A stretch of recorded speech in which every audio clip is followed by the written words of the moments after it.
Chapter 989, Second Level. The bloodline of Cerberus, even among the evil gods, is a super high-level ancestral bloodline. Even though I heard that Cerberus itself is not very smart, it is really powerful.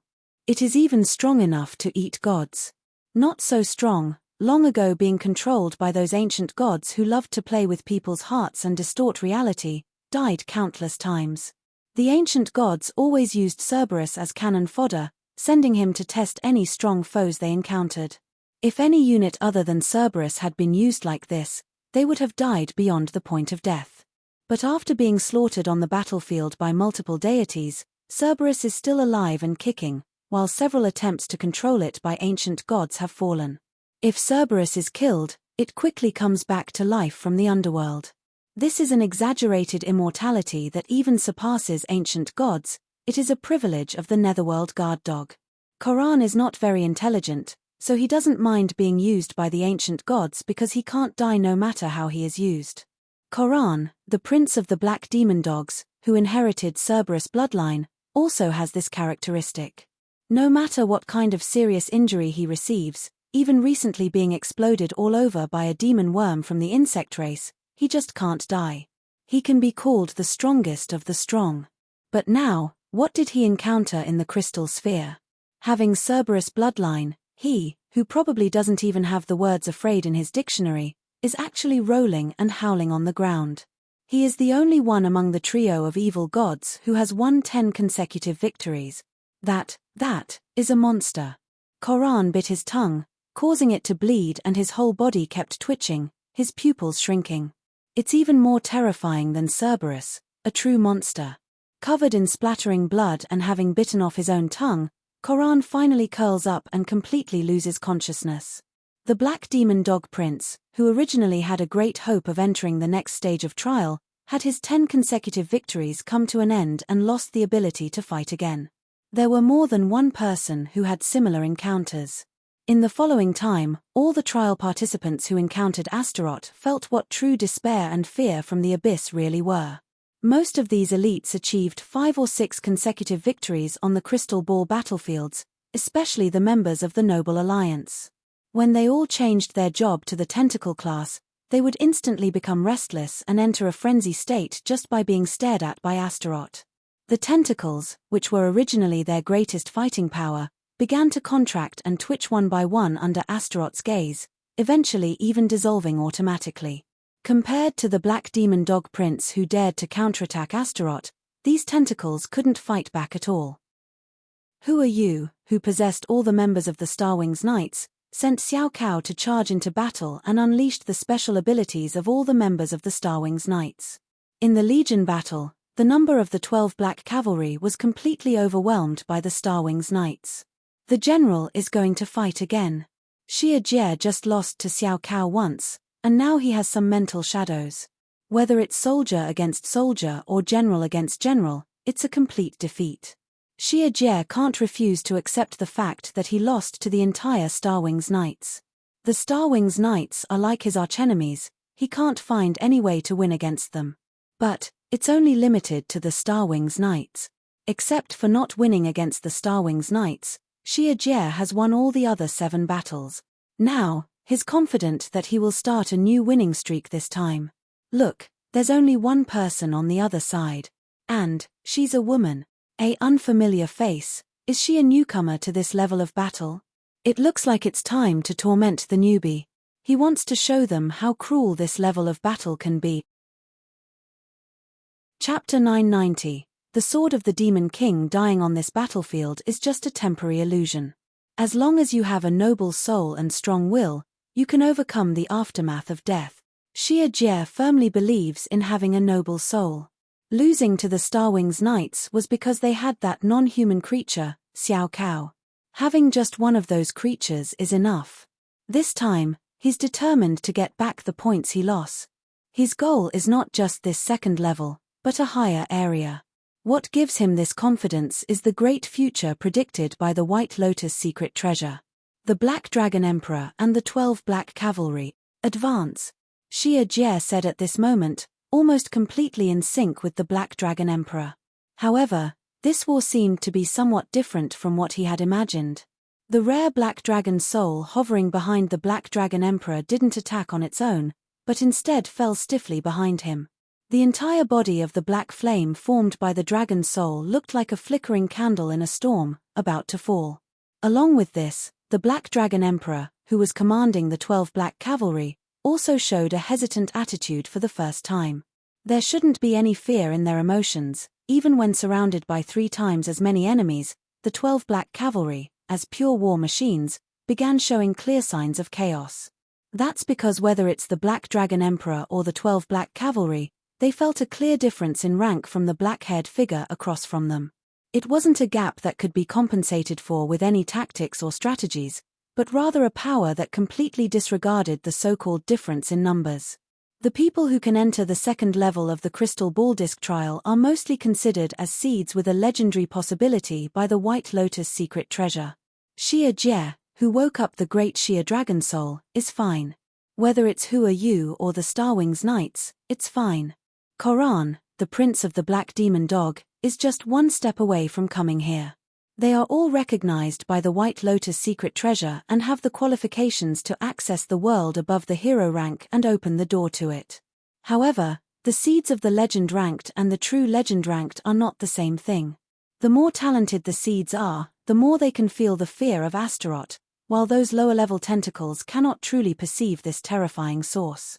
Faced with the fear of Astaroth that he felt, Prince Koran of the Black Demon Dog went completely crazy, refusing to believe in this gap and launched a desperate attack.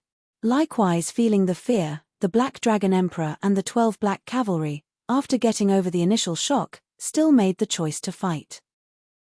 Xia Jie couldn't understand the huge difference between him and the future Black Dragon Emperor, because they were not even in the same world. So, when he saw the Black Dragon Emperor absorbing the power of the great Xia Dragon Soul, leading the 12 Black Cavalry to charge against that black figure, he even thought it was the beginning of a victorious dawn. That was really his illusion. This charge was not launched with the goal of victory, but merely to prove oneself. Facing an opponent that was absolutely unbeatable, the Black Dragon Emperor still chose to go into battle, just like a despotic ruler who walked onto his final battlefield under the setting sun. Brave. Unyielding. Unlike the madness of the Black Demon Dog Prince, this was the Black Dragon Emperor's own will. Even if it meant death, he would die on the battlefield. Astaroth slightly lifted his head and reached out to pull out Abyssal Condemnation. It was not because of the enemy's strength, but only because of that courage, that Demon King had the qualification to draw his sword.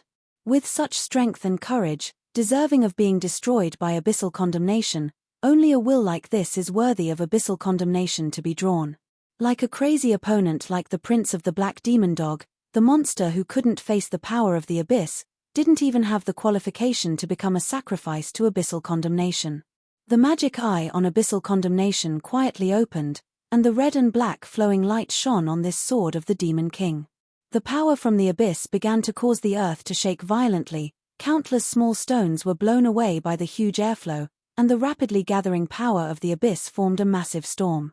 Destruction, slaughter, the power representing all darkness erupted recklessly around Abyssal Condemnation.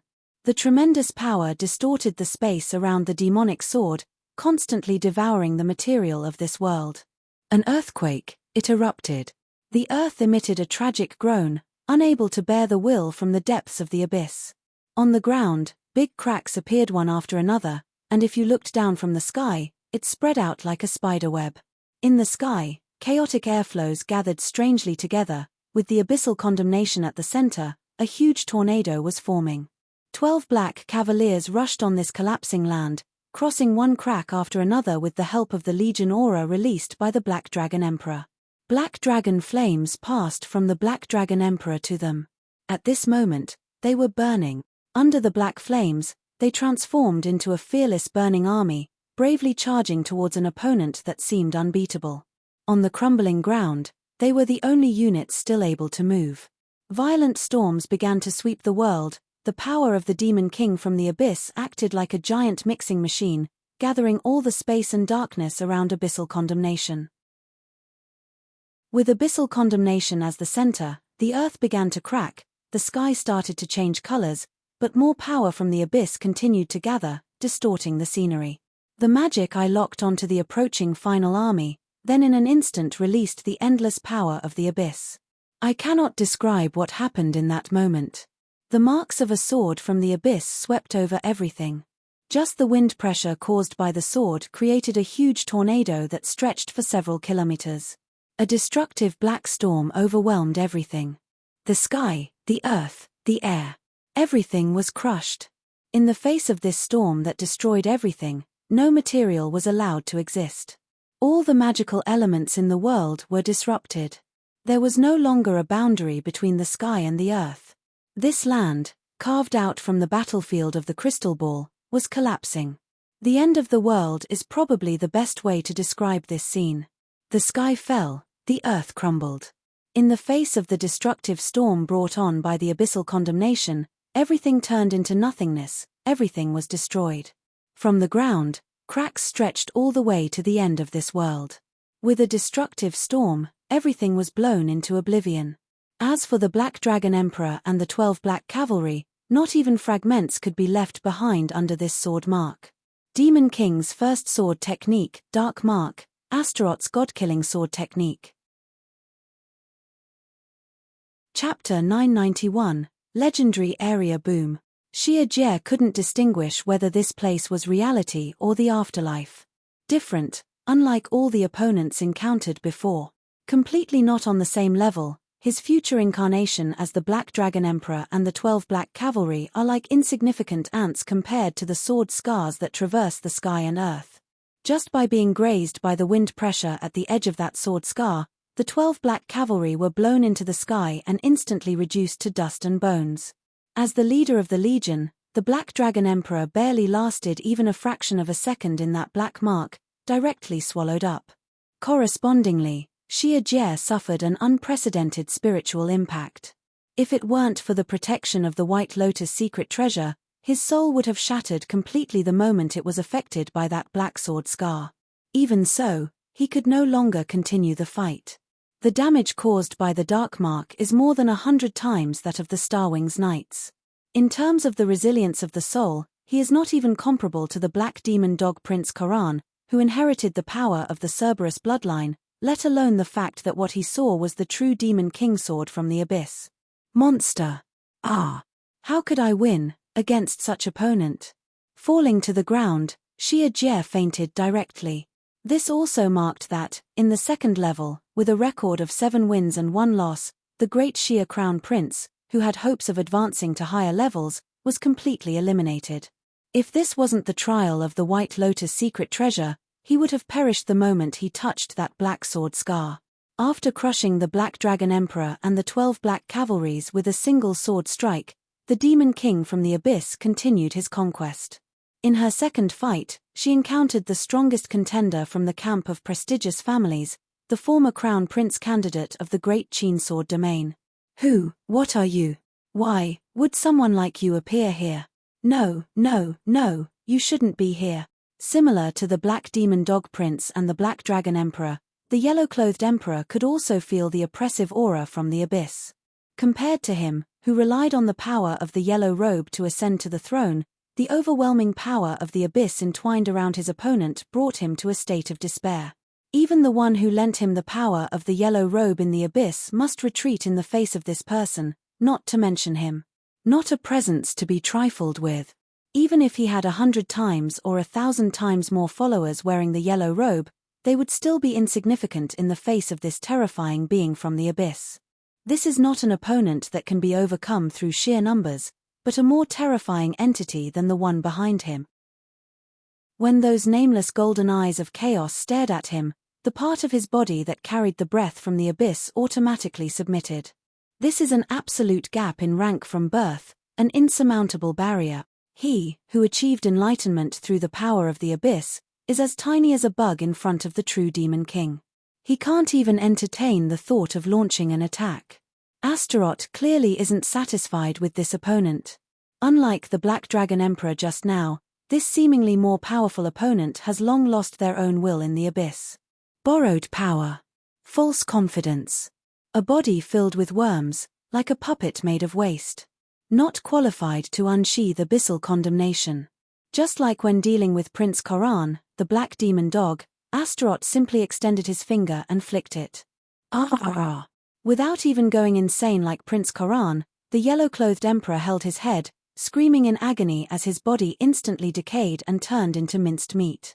His proud power was nothing but a joke in front of a true demon king, with an absolute gap in rank that left him unable to react. As he gazed into the abyss, and the abyss gazed back at him, the hand that would ultimately pull him in, this ending had already been predetermined. Abandoning even his humanity and relying on the power of the abyss to shape himself, he became even more inferior than Prince Koran, the black demon dog, and was instantaneously annihilated. Meaningless. Astaroth disappeared from the battlefield, continuing to search for the next opponent. Among the aristocratic camp, the yellow-robed emperor's entire body exploded, turning into piles of exhausted insects, helplessly whimpering, completely losing the qualification to continue. Crushing, still crushing. On that day, all the testers in the Crystal Ball Plateau's second area encountered a nightmare named Astaroth. These geniuses, who possessed the potential of the legend-ranked, developed a tremendous fear towards the figure dressed in pitch-black armor with a black single wing on its back. Most people were never able to escape from this shadow in their entire lives. The only exception was a recently established small knightly order. Only towards the members of this order, Astaroth didn't draw his sword. Instead, he gently extended his fingers, often flicking their foreheads before they had a chance to react, rendering them unconscious. The same power of the abyss, when eliminating others, would cause over 100 times the fatal damage of a regular defeat, resulting in being completely eliminated. However, when dealing with the Starwings Knights, the power of the abyss that could have caused fatal injuries simply lightly touched their foreheads, causing them to faint. Most of the Starwings Knights members who were defeated by Astaroth could only see a strand of black hair, and instantly lost consciousness. This is the difference in treatment. After all, they encountered the Golden Demon King who responded to someone's wish to come here from the deepest abyss.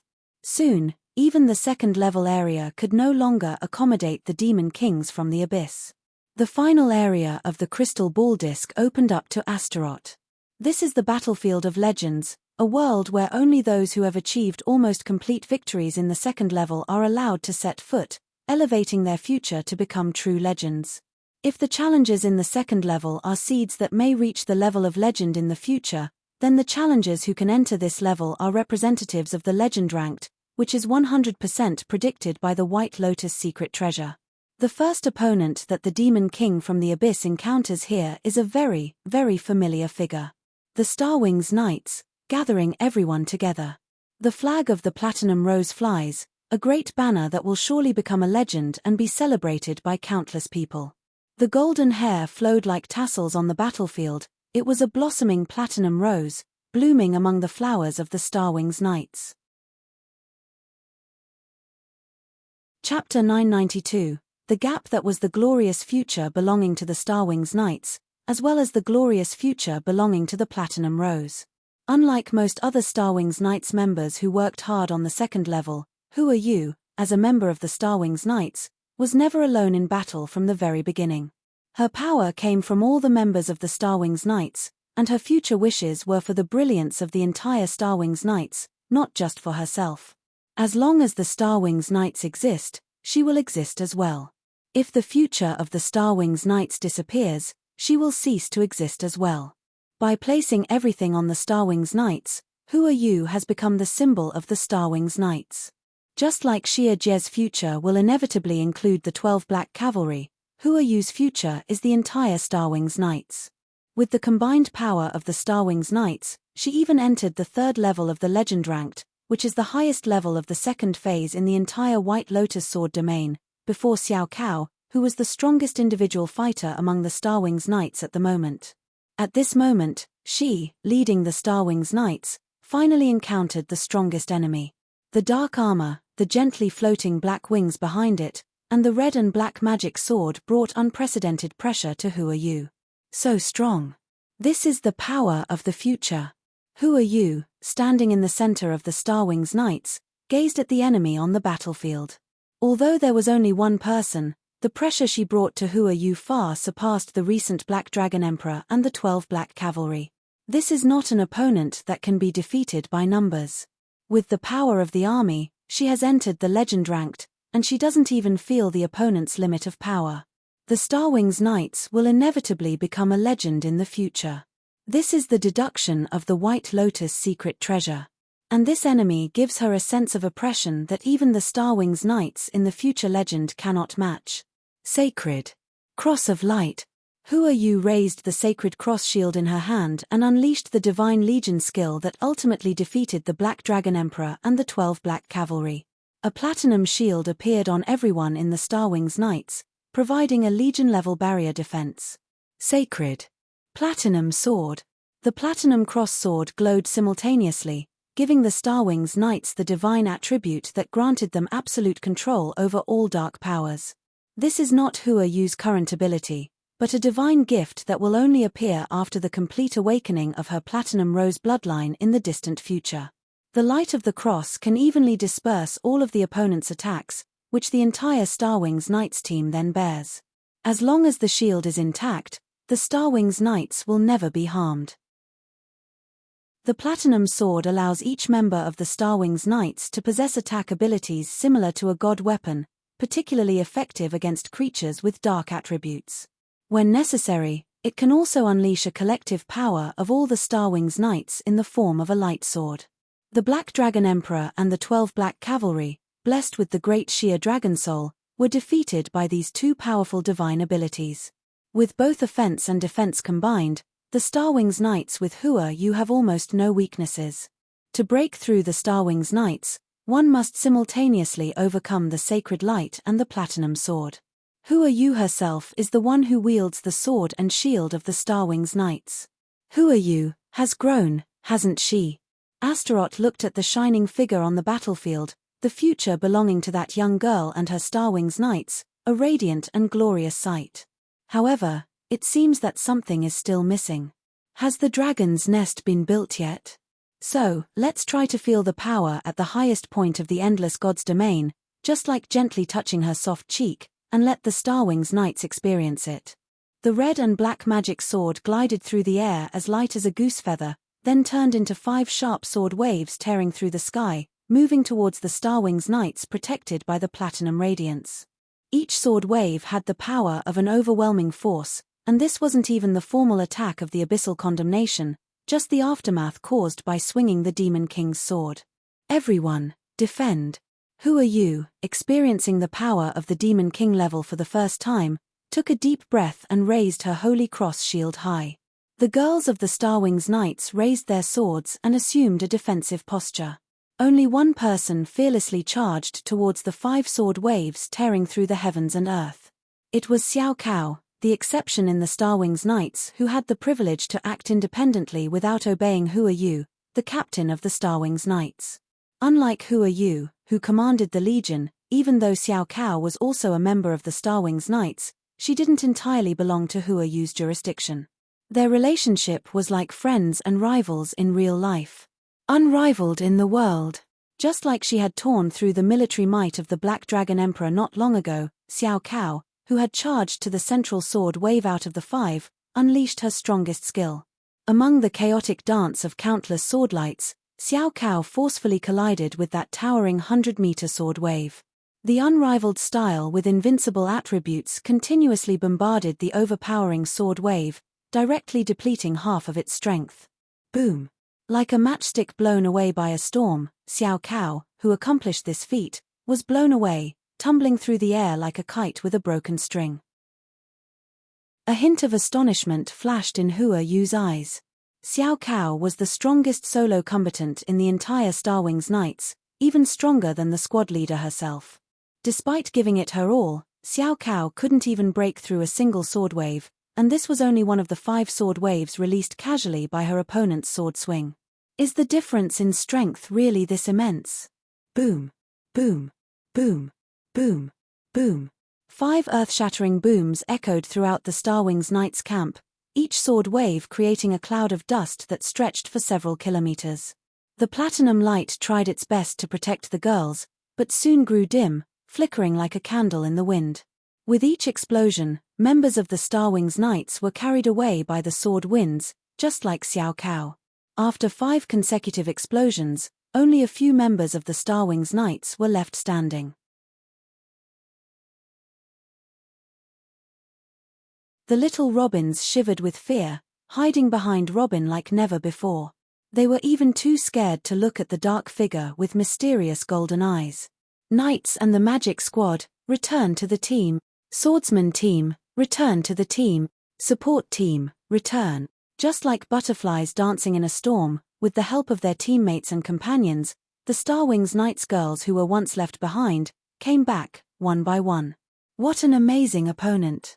Finally, the vice-captain of the Starwings Knights, Xiao Cao, who was blown the farthest and almost rolled to the end of the horizon, returned.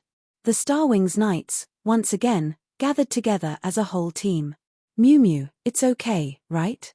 Who are you, who had made a certain decision, reached out and gently hugged the smallest member, who was standing motionless behind herself for some unknown reason. Mumu, not afraid, definitely not afraid. Mumu's big silver hair accessory swayed, and in Mumu's eyes, there was a certain unknown and complex radiance shining. Then, that's good, the real battle is just beginning.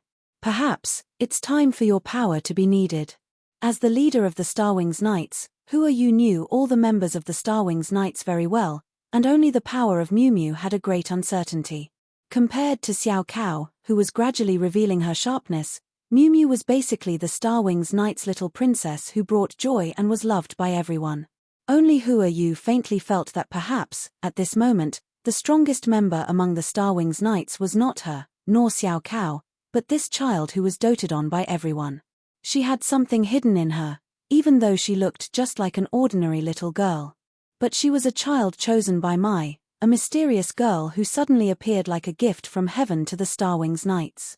If there was something unpredictable in the entire Starwings Knights, then that variable would be Mumu. That sister is really amazing. Mumu's eyes looked at the black figure in front of her, and some kind of intuition told her that the power displayed by the other person at this moment was even more incredible than anything she had ever seen. That sword wave that almost devastated the Starwings Knights was just a glimpse of her true strength. Merely standing there, she was as deep and unfathomable as a huge abyss. I know, her strength is impossible to imagine. But, we are not weak either, right? Hua Yu gently caressed Mumu's head, and then stood up. It was clearly a battle that was destined to be lost, so it was time to gracefully admit defeat. When faced with an unbeatable enemy, surrendering is also acceptable. In the Code of Knighthood, there isn't a rule that says we must fight until the last person standing, refusing to retreat even when blood is shed. Hua Yu's belief is to preserve our forces to the greatest extent possible and only sacrifice when absolutely necessary. Why is it that just by seeing this dark figure, there is an extremely intense feeling in my heart? I don't want to admit defeat. Only against this opponent, I don't want to say the words I lost, not even in death. Oddly enough, it's not just her, but the other members of the Starwings Knights as well. The sword broke, the shield shattered. With just one swing of their sword, the Starwings Knights were left in tatters. However, everyone's eyes didn't darken, but instead became even more radiant. That is the resolve and courage of these young girls, who will never give up no matter what they face. Chapter 994, Mumu's special move that is endless fighting spirit. That is the courage to challenge an opponent who seems unbeatable, with everyone united. Don't they know how terrifying Astaroth is? No, the terrifying power difference felt when almost all members were blown away in the previous attack, made everyone come to the same conclusion as Hua Yu. The Starwings Knights cannot defeat this opponent now. The difference between them and that black figure is like a storm and a butterfly. Even if this storm is caused by the butterfly spreading its wings, it doesn't mean that the butterfly in the storm can withstand such a cruel disaster. About to collapse. Fluttering in struggle. Could fall down any time, breaking its own wings. Even so, it must fly. Even so, it must fight. The strong emotions in Captain Hua Yu's heart, also the swirling feeling in the hearts of all the members of the Starwings Knights. Only this person never wants to give up no matter what. Mai's black hair brings luck and hope, while this figure, also with black long hair, brings only utter despair.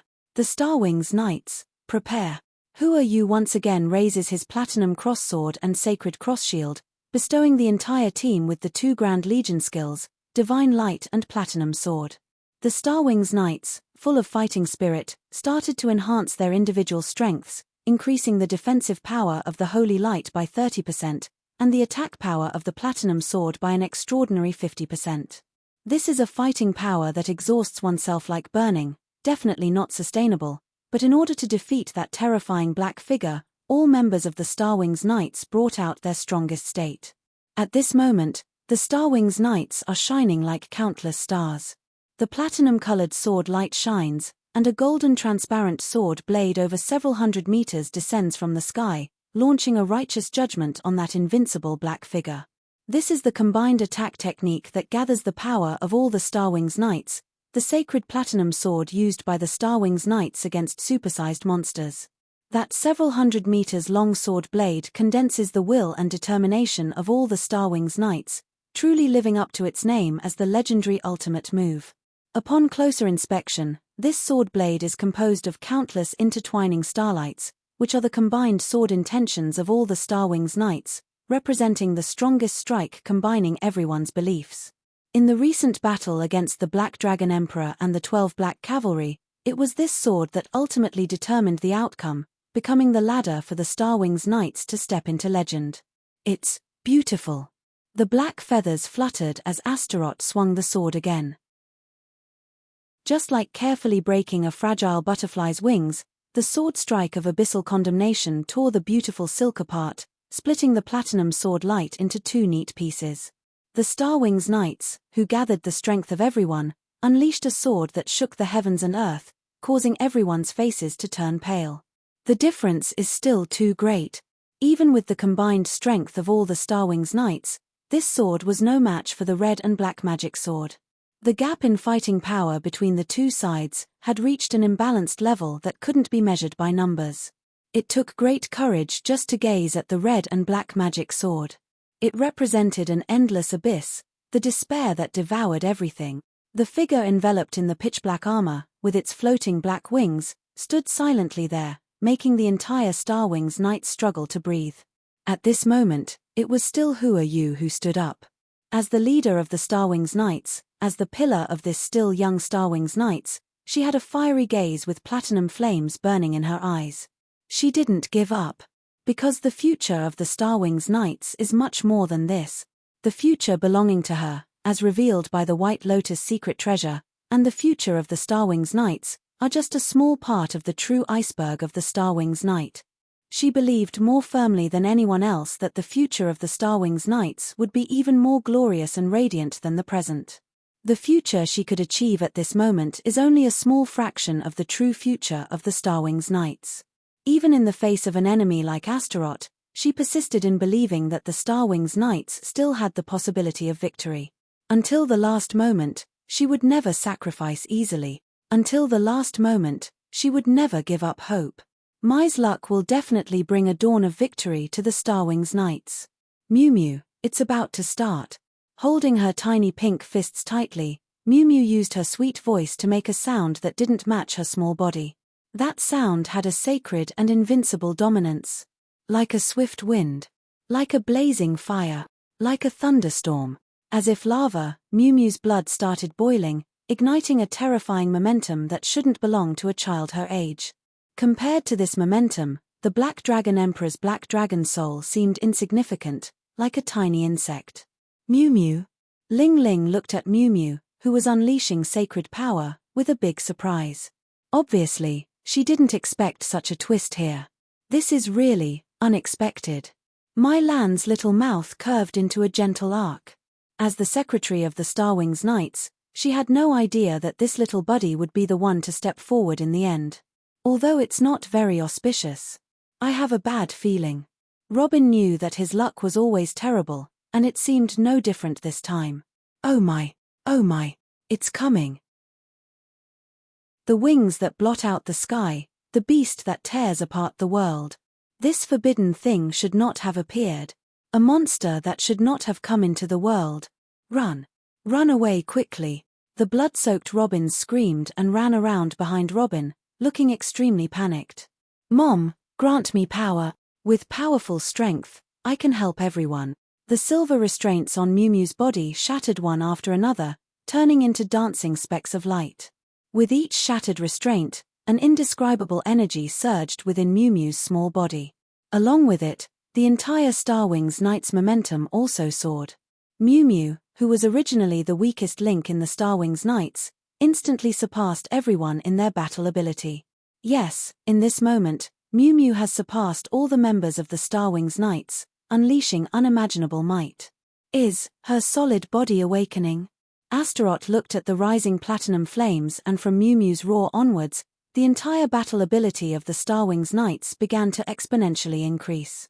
The platinum shields imbued on them have already been strengthened by 300%. The platinum sword energy wrapped around them and increased by 200%. And this value continues to rise. This is the special army ability from the story The Starwings Knights Who Are You. She can unite all the Starwings Knights' powers together and use her own strength as a fulcrum to unleash the full fighting force of the Starwings Knights. For this reason, she even gave up her personal fighting talent, which could have been comparable to Xiao Cao, and focused on her armor-level skills. Therefore, her future is not just a Platinum Rose Knight but also the captain of the Starwings Knights. The power of the Starwings Knights is her power. In order to protect the Starwings Knights that she has built, she sacrificed her personal combat strength and devoted her future entirely to this Knight Order. No, it's not enough, I need more. Even with an increase in strength by more than 3 times the whole of the Starwings Knights, Mumu is still not satisfied. She instinctively feels that facing that black figure, a mere triple increase is nothing. To defeat this opponent, it seems like we'll need to multiply the Starwings Knights by 10 or even 100 times and move towards a distant future. Their future, compared to that dark figure, is like the difference between the sea and a stream. Even though Mumu used her hidden talent, it was just a drop in the bucket. Her power is strong, but not strong enough to turn the tide of the battle. 3 times. 5 times. 10 times. Mumu's current limit is probably about a 20-fold increase. This is the only limit she can reach in this future. Higher level improvements are impossible. The Starwings Knights became 20 times stronger, and not just one person, but all of the Starwings Knights increased at the same time. Even if the opponent is the Black Dragon Emperor, even 100 Black Dragon Emperors is not a match for the Starwings Knights at this level. The Starwings Knights, with their power increased 20 times, can even slay dragons. Even the powerful dragon breath cannot break through the 20 times stronger platinum shield of the Starwings Knights. Now they can try to hunt down the multi-headed demon dragon hiding somewhere in the Endless God's domain. 10 times, 15 times.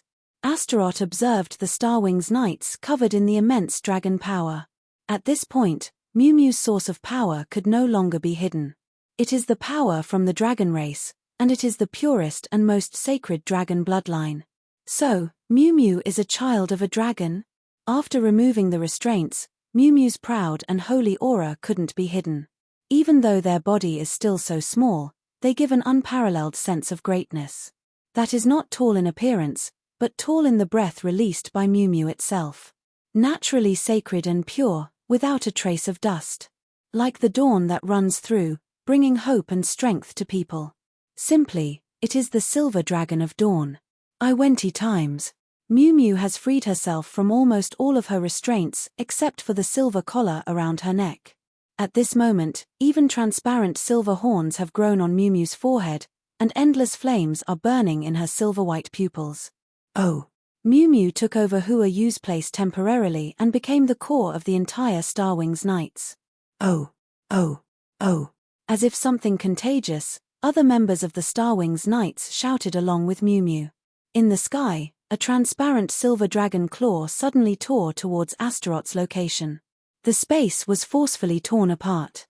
The scenery of the void vanished in a flash from the position where the claw mark passed. This was not the power that the Starwings Knights, who had just entered the legend ranked, could use.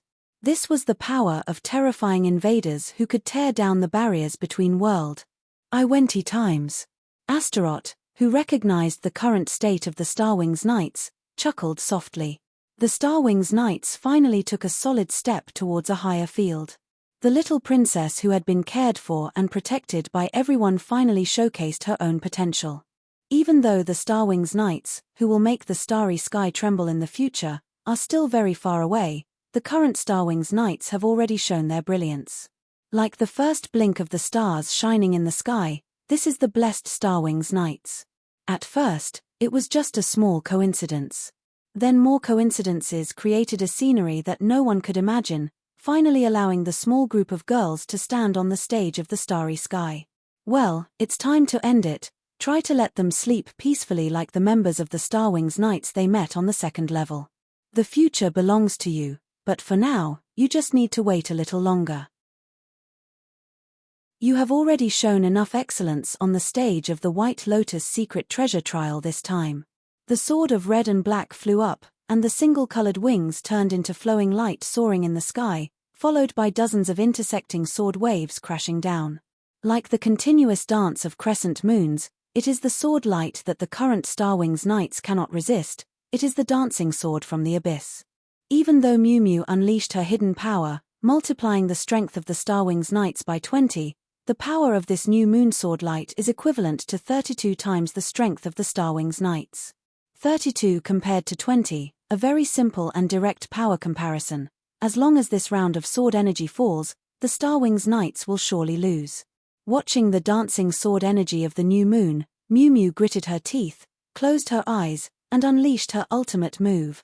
This move should never have been used, but this is the future of that White Lotus secret treasure, so using it once shouldn't be a problem. Yes, Mom will definitely forgive her. Mom, I have found news about Dad. Chapter 995, The Lock of the Stars. Mom, I have found news about Dad. These words, like an absolute forbidden curse, shot out from the large, silver, upright ear-shaped accessory on Mumu's head. In that instant, everyone in the Starwings Knights froze in their track. Something unimaginable, incomprehensible, and even the power that caused the future world predicted by the White Lotus secret treasure to collapse on a large scale began to appear on this battlefield. This secret realm is not capable of containing such power, because that is the power that truly comes from the creation level. Swoosh, swoosh, swoosh, swoosh. Countless dark chains pierced out from behind Mumu, surrounding the battlefield in the blink of an eye, expanding its scale by hundreds or even thousands of times. The power from the distant northern star domain, the power of the dragon god of order, is actively expanding, stabilizing, and at the same time, sealing off this realm. No matter where this world is, whether it's in the abyss, a secret realm, or a nightmare world on the other side of the world, it can't escape this lock. Each chain is entangled with the shadows of countless dragons and twinkles with the brilliance of star gems. This is a specialized chain that targets a special individual, specifically crafted for the properties of the world, the chain of Star Dragon. Like the scales of a cold creature, the chain of Star Dragon, numbering in the billions, completely seals off this sky. Whether it's the dimension teleportation of the legend-ranked magic system in the Western magical system, the faraway horizons of the Eastern Golden Core cultivators, or the dimensional rifts of abyssal monsters, they absolutely cannot escape from the blockade of the billions of chains of the Star Dragon. These reinforced chain of Star Dragons were created by the Great Mother of Time and Space, the Order Dragon God, the Supreme Dragon God of the Northern Giant Dragon God's domain, as a cage to capture the one and only precious treasure they desired to possess. The future that the White Lotus secret treasure originally calculated could not simulate such a scene. Just the existence of billions of chains of the Star Dragon would be enough to completely collapse the world of the crystal ball. However, at this moment, the power of creation is coming from the distant giant dragon god's domain at a ratio of 10,000 to 1, or even higher. If it weren't for the fact that the Eastern god's domain is the territory of the Western Queen Mother, the power of creation poured in would be even greater. From the moment Mumu shouted, this battle had nothing to do with the Starwings Knights anymore. Their souls and bodies were so immobilized that they couldn't even perceive what was happening now. The power of the chain of Star Dragon is able to block the flow of time and space. Even the future Starwings Knights with the legend ranked are frozen in the cage of time and space, just like a butterfly trapped in amber before the power of creation. In this frozen world where time and space are locked, there are only 2.5 units that can move.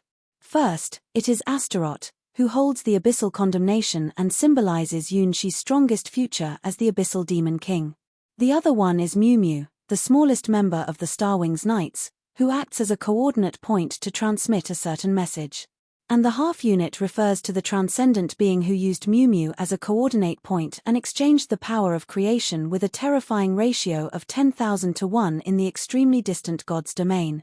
The power of stagnant time and space is a tremendously large number, even beyond the imagination of the legend ranked. At this moment, the power emanating from Mumu not only completely seals off the time and space of this battlefield, but also constantly expands the range of this seal. The pitch-black chain of Star Dragon extends and weaves, forming a cage with more than 13 rings in an imposing manner that not even a mosquito can escape. With each additional ring of the seal, the ratio of power consumed from Mumu's projection increases continuously, quickly shifting from 10,000 to 1 to 20,000 to 1, 30,000 to 1. There are 10 legendary knights here, and they have all been taken away. Mumu's future? Astaroth looked at the endless chain of Star Dragon in the sky, and this future was somewhat terrifying. The abyss. Mumu's eyes had turned into a magnificent color that contained countless stars, staring cautiously at the beautiful figure with black hair and a single wing. It seems, this is not just Mumu's mischief. I can smell his scent, from you. Another little girl who has been deceived. The vertical pupils condensed into a dot, instantly releasing a power that humans could never comprehend. It was a power that surpassed the legend, unaffected by time, and even the river of time couldn't wash it away or shake it. It was an absolute power. It was the aura of dragon god Asha, the ruler of the countless dragon races of the heavens and worlds, the supreme dominator of the northern sky of endless god's domain. Also Mumu. Narable. Asha, the youngest member of the Starwings Knights, Mumu's real mother.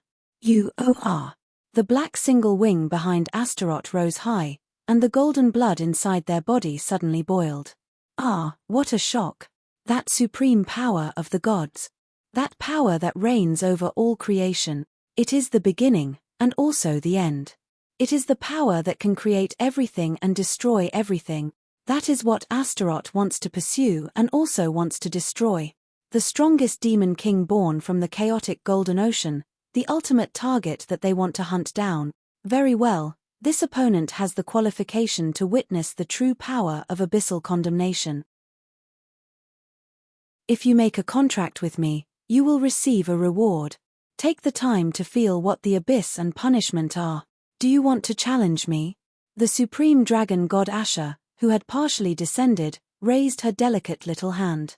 The reason why Mumu has a diamond body is because she is a child protected by the orderly dragon god Asha, and she was born blessed with an eternal and indestructible body as the white holy dragon. No matter how severe her injuries are, she will always be able to be reborn, and the brief hibernation is only for the next perfect transformation. Losing to Lilibet, the guardian of the Sky Sword god's domain, and falling into the White Lotus sword domain, it was just a small obstacle that Mumu encountered on her trial journey. She was born with a certain mission, to find a certain person whose exact location and future cannot be predicted by any prophecy or spell. Only that person, even if all the powers of the 4 creators are combined, and even if the 7 towers are turned upside down, cannot be captured in his true whereabouts. He is in heaven, he is in the abyss, he is in nightmares. He was in the past, he is in the present, he will be in the future. You don't know his name, but he is everywhere. Chapter 996, Mumu's true form in the sky. Countless chain of star dragons simultaneously released 1,000,000 streams of light, shining on Mumu's delicate body. Ding, ding, ding. As if a huge shackle was being released, one after another sound came from Mumu's body. After each sound, Mumu's body would be enveloped in a silver-white airflow. The restraints that were originally on her turned into millions of metallic particles, creating a huge silver-white tornado in the world. Diamond body is an evolved type of solid body. It is a higher branch of the divine gift of human dreams, and its characteristics go far beyond making oneself indestructible. The white holy dragon, who was previously in a state of deep sleep due to serious injuries, only displayed the most basic talents of the diamond body when transforming into Mumu's form. At this moment, she was chosen by the power of the northern god's domain supreme dragon god Asha to descend. All her injuries have been healed, and even the characteristics of the diamond body have further improved. Mumu Narable Asha is an important tool used to search for and capture a child of the stars.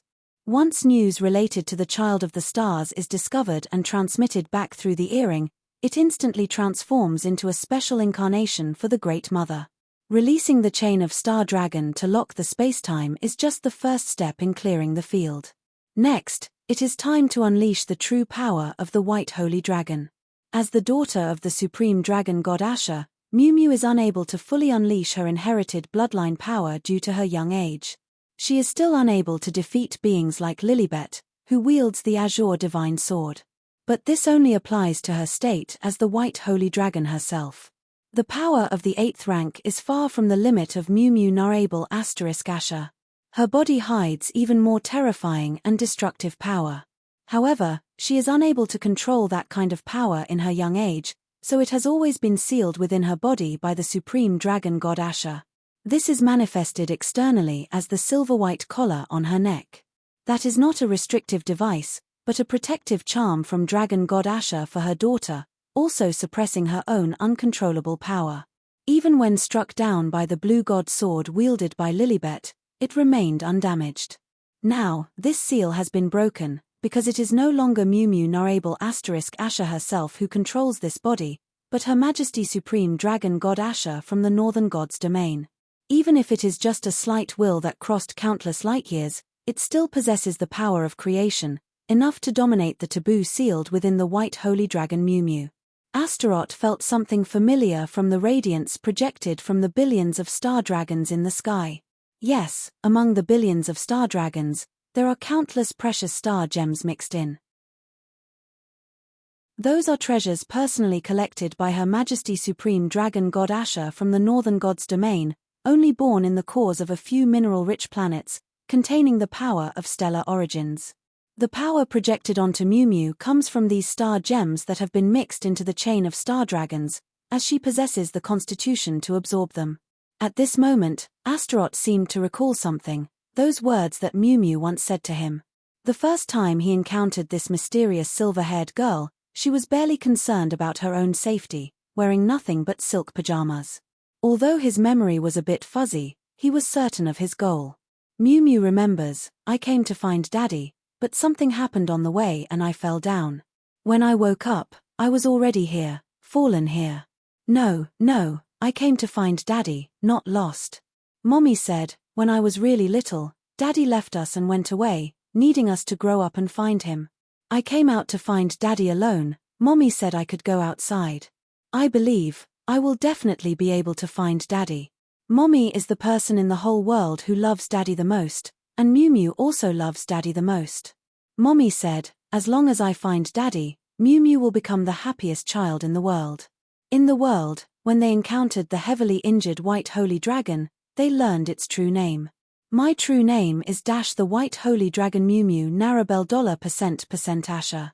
In the Primal Dragon world, the Starwings Knights had a joyful little princess who would even laugh when facing the invasion of ancient gods. Mumu will be a bridesmaid. Oh, do bridesmaids also get married together? Big brother, this world is really interesting. Everyone is having so much fun. The White Mermaid suddenly appeared on the street of the mermaid game, shining with a sacred silver light, which is Mumu's true essence. He obtained the diamond body from her and the divine light suddenly possessed in the primal dragon world. The huge silver dragon nest that suddenly appeared in the future deduced by the White Lotus secret treasure, called the Starwings Knights. Everything, just like a string of pearls that were originally scattered, is now connected by an invisible thread. Mumu's true body, her current posture. She forcefully broke through Lilibet's barrier with the Azure God Sword and invaded the White Lotus Sword domain. one of the former girlfriends who poses a deadly threat to the child of stars, the Apostle. She is the white holy dragon, Mumu Narable Asha, and also the youngest member of the Starwings Knights, Mumu. Moreover, she has another troublesome identity.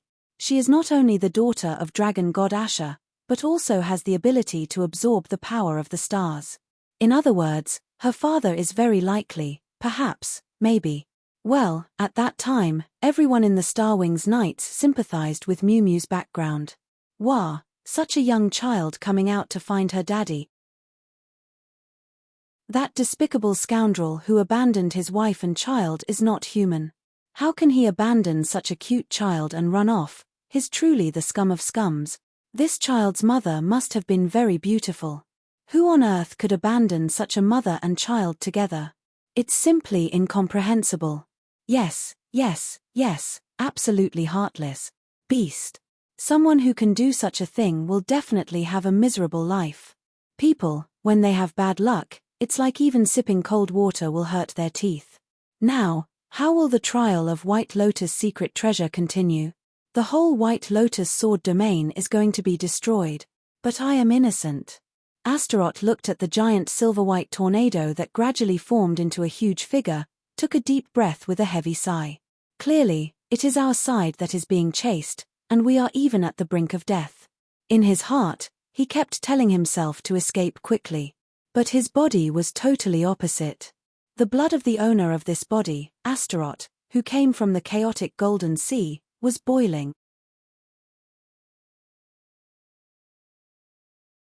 Chapter 997, Yunshi's Choice. The Breath of the Dragon. The breath of the gods. The breath of the universe. At this moment, within the seemingly enormous silvery white tornado, is the perfect weapon created by the force of creation. It is the highest god weapon and the greatest fantasy. If one could kill such a thing, it would surely be very, very enjoyable. Only such prey could bring joy to the owner of the Golden Sea of Chaos, and a deep sense of satisfaction from within. Mortals, hero-ranked, even the messengers of gods, killing billions, still would not be enough to achieve what killing the Creator God's beloved possession gains. In a certain sense, this existence is a part of the Creator God itself. Truly, the Son of God. Using this Son of God as the first kill for the Abyssal Condemnation is simply the most perfect ceremony. Kill. Kill. Kill. In Astaroth's chaotic and nameless golden eyes, there was great joy and pleasure. If things continue like this, it will be really bad. Yunshi, who has allowed the strongest demon king from the chaotic golden ocean to do as he pleases, let out a sigh for the members of his own Starwings Knights. The current situation can be said to be completely unexpected for him. At this moment, Astaroth is him, yet not him. This figure, wearing a pitch-black armor, with a black single wing and long hair, is the strongest future he deduced after using the highest-level White Lotus secret treasure. However, he himself cannot understand in what form he exists in this future. The flow of the river of time had a huge error when he came into contact with the magic sword named Abyssal Condemnation in the chaotic Golden Ocean. It seems that even the White Lotus secret treasure can't fully predict what will happen when he touches this Abyssal Condemnation. In the moment he touched the Abyssal Condemnation, countless huge streams of information overwhelmed Yunshi, causing his consciousness to go blank. By the time his consciousness slightly recovered, he had become Astaroth and dominated the entire crystal globe with absolute force. This body seems to have no concept of gender. It feels more like it is made up of the chaotic Golden Sea than his real body. But this is not a made-up future, and it may not even be the future anymore. Because he clearly feels his own existence, maybe his consciousness is only a small part within this Astaroth, but Astaroth has indeed appeared. Just like the strongest demon king that would only be born in the future, he has arrived here. Constant victories. Slaughter. Big, brutal killing. Killing that surpasses even gods. Starting from crushing that person's head with a finger, Astaroth's presence becomes stronger and stronger. Until this very moment, encountering the arrival of dragon god Asha, the most worthy opponent to be killed, Yunshi finds it extremely difficult to maintain his consciousness.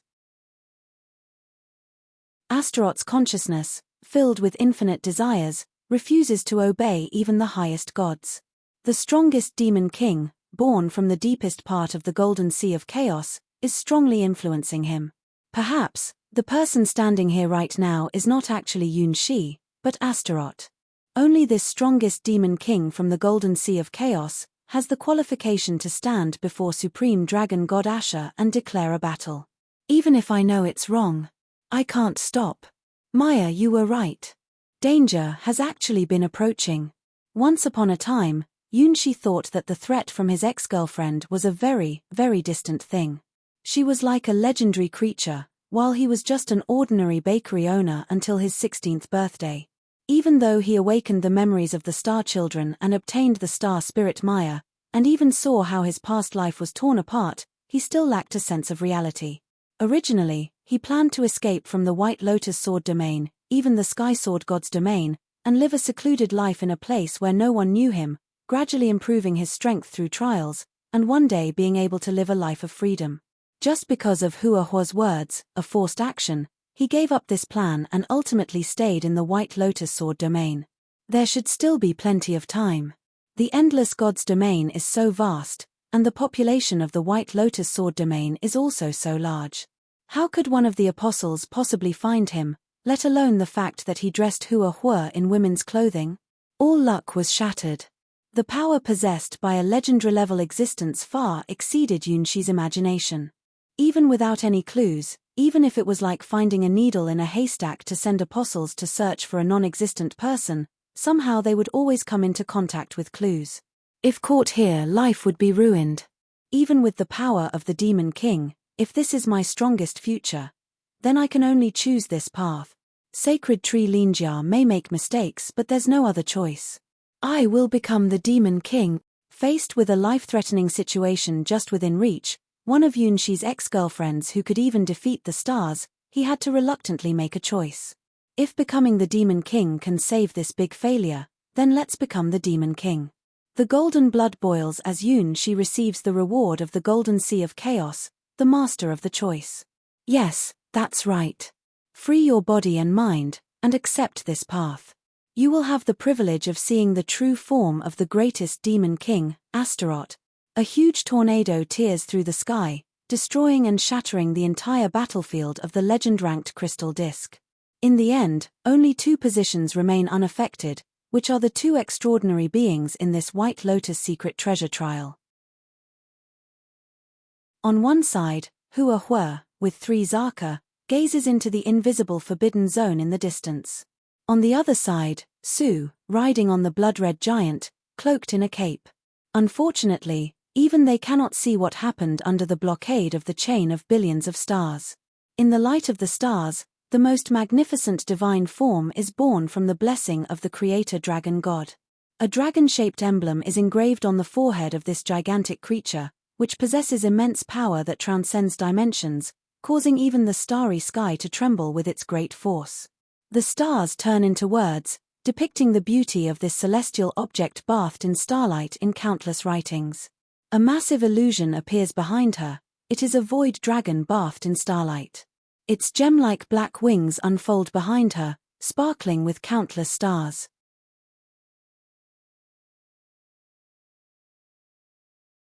Chapter 998, Star-Hunting Dragon. Those are the real stars, the reflection of God's domain in the north. Her scales were pitch black, like the color of the void between the stars, but her skin shimmered with countless lights, like patches of stardust. Her eyes sparkled with a gentle silver glow, dazzling like the most beautiful gemstone. Her tail was made up of countless scales, each scale containing a sleeping baby dragon, waiting to be awakened. All miracles, all words of praise, can be bestowed upon her. She is the myth in the starry sky, the eternal legend, the goddess of creation. Among all beings in the entire starry sky with this level of power, they are few and far between. And within this select few highest beings, she ranks at the top as a goddess. Dragon god Asha, ruler of the starry dragon clan, the lord of the divine domain of dragons. She is the dragon of order, the mother of time and space, the creator, and also symbolizes birth, life, and death. The child embraced by the dragon of order in her wings is a strange existence that Yun-Shi has never seen before. She has a part that resembles a dragon, like the huge spiral silver-white dragon horn on her forehead, the silver-white dragon tail behind her, and the silver-white scales covering her whole body. And the other part is in the form of a human, but definitely not the rough and ugly appearance of a half-dragon. Golden ribbons hanging from her ears, engraved with countless dragon blessings. A precious gem burning with the fire of the sun on her shoulder. It is a version exclusive to the dragon furnace, made with dragon god Asha's scales, just like the golden crow princess. It can be called the dragon furnace Promaya. A towering and curvaceous chest, slender and supple waist, long and perfect legs, every part is a masterpiece of perfection. The part of her hands is protected by huge gauntlets made of the supreme dragon god's scales. Her red dragon teeth are her claws, and a dragon spear wrapped in countless chains is her weapon. On her chest is a dragon emblem similar to her forehead, but about 3 times larger. The difference is that the wings of the supreme dragon god Asha extend and almost completely overlap with the snow-white edges. Sun and flames. Pitch black and pure white. That is a strange creature made up of many extraordinary and illogical traits. It's a species that was not supposed to exist in this world. The white holy dragon is just a disguise. Mumu's existence is even more sacred and mysterious than that. She is a unique and special kind of dragon in the world. With the power of the stars and the dragon gods combined, she is a divine child. The specific breed of dragon for the divine child of the stars is called the star-hunting dragon. This is Mumu's race, given a special mission by the supreme dragon god. In terms of size, it is 3 times bigger than the white holy dragon's form. If she wasn't currently bound by countless star chains and restricted to a battlefield that expands multiple times its original size, just her own weight landing on the White Lotus Sword domain would cause a catastrophic disaster. Her current perfect posture in battle is what she truly looks like after unleashing her full power. Just like Astaroth standing before supreme dragon god Asha, this is Yunshi's future. Star-hunting dragon, growing into this form, is Mumu's future. Unlike Yunshi's choice, this is an absolute and unchangeable future. It is a special apostle prepared by the supreme dragon god to hunt down the divine child of the stars, his own daughter. Compared to the still humanoid Astaroth and the transformed Mumu, who has entered hunting mode, it is not an exaggeration to describe them as ants. So big, meaningless. Astaroth shrugged his shoulders. Simply being gigantic has always been considered effective in terms of power, even until reaching the rank of legend. If one possesses the mass and size of a stellar level, simply colliding with another god's domain can cause it to collapse, even without doing anything else. This is why those super long-lived creatures, who have lived for countless thousands of years, are referred to as pseudo-legends. Judging only from their attack power, these cosmic beings who have grown their own bodies to the level that is comparable to Ouroboros can frighten any existence below the legend-ranked. However, true legend-ranked beings never need to rely on enormous size to fight. Concept belief miracle eternal, that's the scary part of the legend-ranked. How can those simple accumulated monsters be compared to it? Of course, this kind of thing is not usable on the star-hunting dragon. Why does the star-hunting dragon, entrusted with the mission of hunting stars, appear half dragon and half human? That's because it is loved by both dragons and stars at the same time. Within that body, which is 3 times bigger than the white holy dragon, lies a destructive power. This power can shatter even the stars and has the ability to capture them. Whoosh! The long spear, entangled with countless chains, stretches out, breaking each surrounding chain one by one, revealing its true form. This is the lute of Supreme Dragon God, a long spear that was once beloved by one of the gods in the War of Gods Twilight. Its original name was the Eternal Meteor Spear. The tip of the spear is engraved with words of blessings from the gods, and the shaft is made from the branches of the world tree. It is truly a primal god weapon and a lord god weapon belonging to the divine realm. Special ability 1, it will always hit its target, even if the opponent flees to the ends of the world. Special ability 2, it pierces through all opponents, even deities cannot resist the radiance of this meteor spear. According to the myth, anyone who swears upon this spear will have their oath fulfilled, hence the origin of making wishes upon a shooting star. Its current name is Star Hunter. The divine words on the spear's tip have been replaced with Dragon God script, bestowed upon it by Supreme Dragon God Asha, granting the World Tree Branch even greater power. Special Ability 1 Endless Pursuit. The opponent marked by this long spear will be chased to the end of time, unless this long spear is destroyed. Characteristic 2 Dominating the Dragon Group. Whether it's the good dragon on the side of Order or the evil dragon who betrayed the Order, any dragon below the legend ranked absolutely cannot disobey the command of this spear. Characteristic 3 Dragon Language Pardon. By swearing in dragon language to this spear, one can gain power by fulfilling their own vows. The power of the third rule even exceeds the limits of the Supreme God and can only be bestowed by the Creator God himself.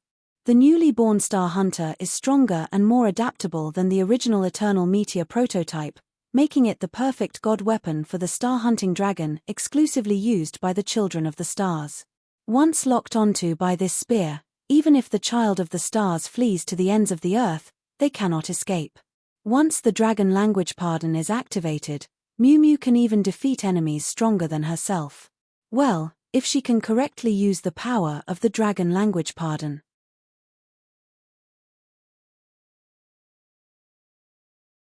Chapter 999, Golden Blood. After gazing at the tiny figure on the ground for a few seconds, the illusion of Dragon God Asha, who appeared behind the true form of star-hunting dragon, began to transform into countless disappearing starlights. At this moment, the energy consumption of the teleportation power from God's domain in the north to this crystal disk space has exceeded a ratio of 10,000 to 1. To sustain the energy displayed by the true form of star-hunting dragon every second, if converted into gemstones in Western God's domain, it would be enough to bankrupt a small-scale God's domain instantly. The entire Endless God's domain can only support such a ratio of space consumption for the arrival of a few supreme beings. In the silver-white pupils, flames burn fiercely, flames that even the young Mumu wouldn't possess. Why does star-hunting dragon exist? Like the golden chaotic demon king who showed his initial prowess, this is the first time the super ace apostle of the dragon clan from the northern god's domain has been deployed in actual combat. Regardless of whether it is heaven, hell, abyss, or nightmare, as long as there are clues about the Child of Stars, they must be hunted down to the end. No matter what, even if it means starting a war with the other supreme beings, they would do it without considering the consequences. No matter how small the clues are, as long as they are certain they are related, it is worth putting in the greatest effort. That flame, it's a flame of determination, a flame of duty, shining with the blessings of stars and dragons. Ding! The chain of star dragons smoothly transferred ownership, switching the master to the awakened form of the star-hunting dragon. Being trapped in a time imprisonment of more than 13 rings, even if gods were here, they would have a hard time escaping. This is the prison dilemma specifically created for the Children of the Stars, Mumu Narable Asha, as the star-hunting dragon. Every strand of hair and every dragon scale on their body was born for this purpose. No matter where they chase, they must find their father. Wherever Dad is, Mumu is there too. They hold the most powerful chains of the stars, wielding the Lord God weapon level of the Star Hunter, traversing every corner of the Endless God's domain. If Endless God's domain cannot be found, they will venture outwards towards the distant unknown barren starry sky beyond Endless God's domain, swearing towards Star Hunter to find Dad. This is the vow Mumu Narable Asha made after hatching from the Star Gem's eggshell. Dad. Asha's will is Mumu Narable Asha's will, a mission she was assigned before she was even born. Furthermore, she herself follows this will, longing intensely to meet her dad. For her, there is no greater happiness than this. It is like a natural instinct for a creature to crave air. The tip of Star Hunter's gun spins, releasing a massive light blade, targeting that rebellious, soaring, pitch-black figure. Judgment from Supreme Dragon God Asha. This is an enemy that needs to be defeated. Input: Command of the Dragon Oath. Attack. Countless cutting light blades danced in the air, each one possessing the power to cleave mountains and rivers. They were the attributeless blades of starlight, a gift from the star-hunting dragon. Let me see the power of the Creator God. Astaroth's chaotic and nameless golden eyes shimmered with excitement. Yun Shi, who shared consciousness with Astaroth, saw the chaotic golden sea begin to ripple.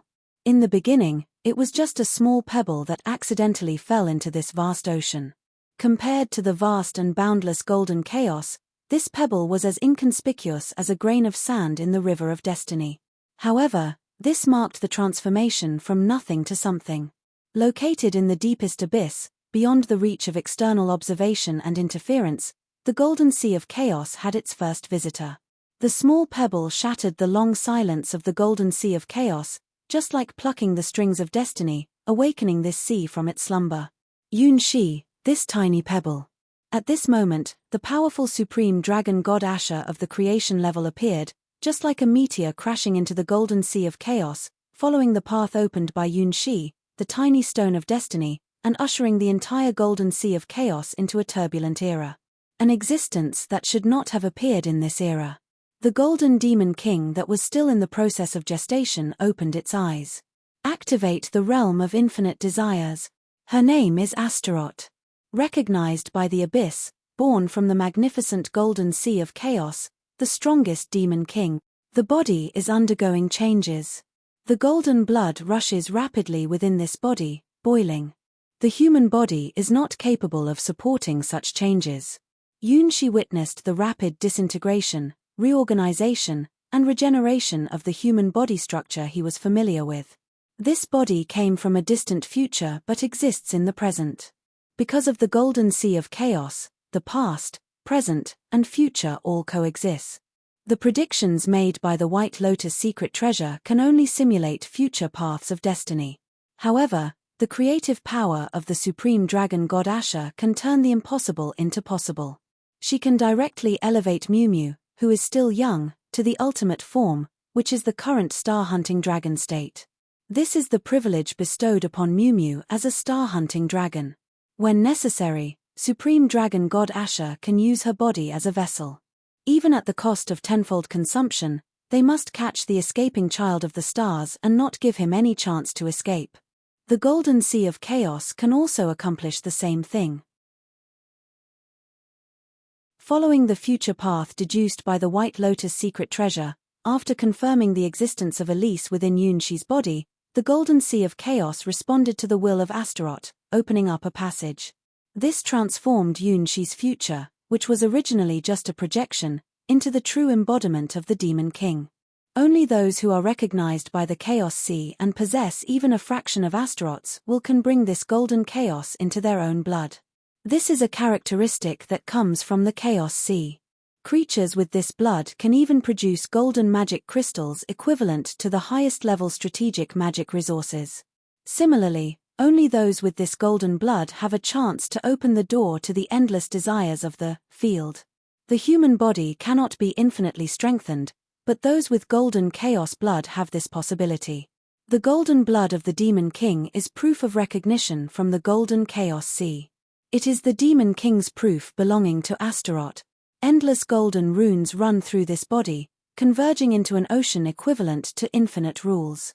Just like the advancement from the White Holy Dragon to the Star-Hunting Dragon, symbolizing the ultimate perfect evolution of Mumu's life, Astaroth standing before the Star-Hunting Dragon has also completed this step.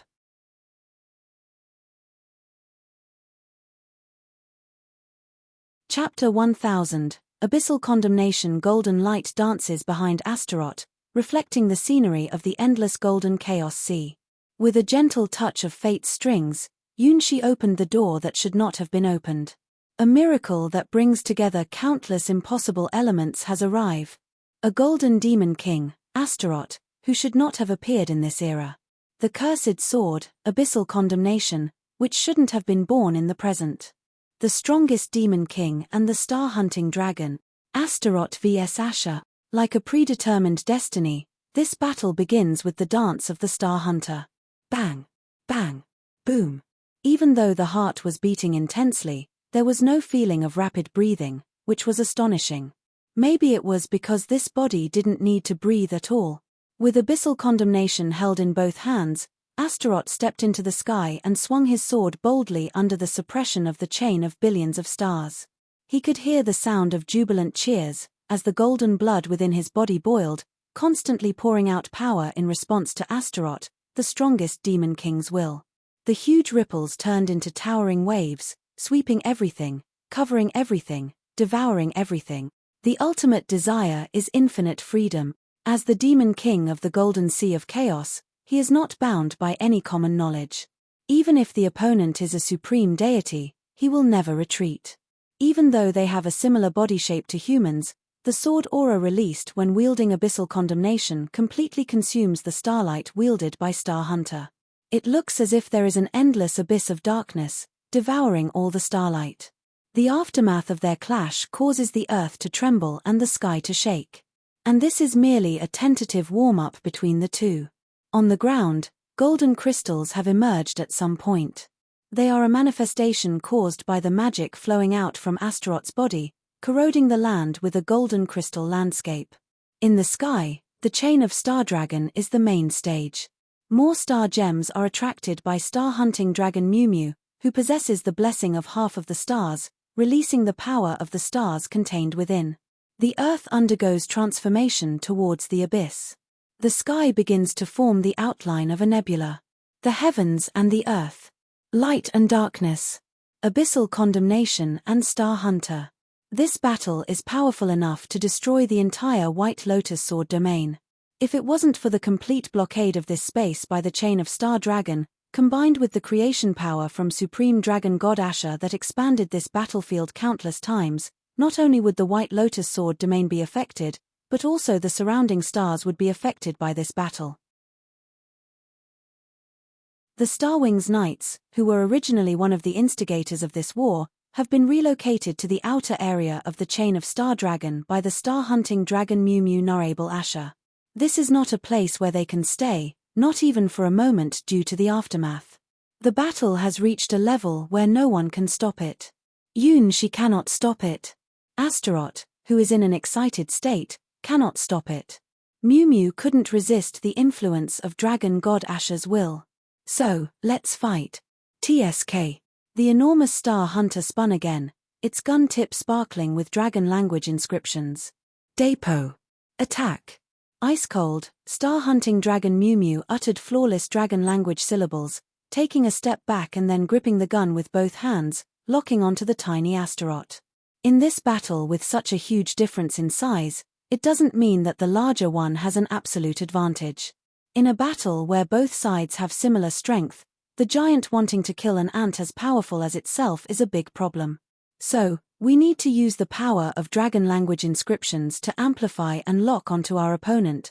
Attack, representing absolute attack, and Depot, granting double impact. The time has come. Astaroth stretched out its comfortable black wings, and countless black chains connected to the heart of its body on Abyssal Condemnation. This sword doesn't need to be charged. Because the charging process was already completed during the warm-up activities just now. Only she saw clearly how Astaroth effortlessly drove its body, which was filled with chaotic magic in its golden blood.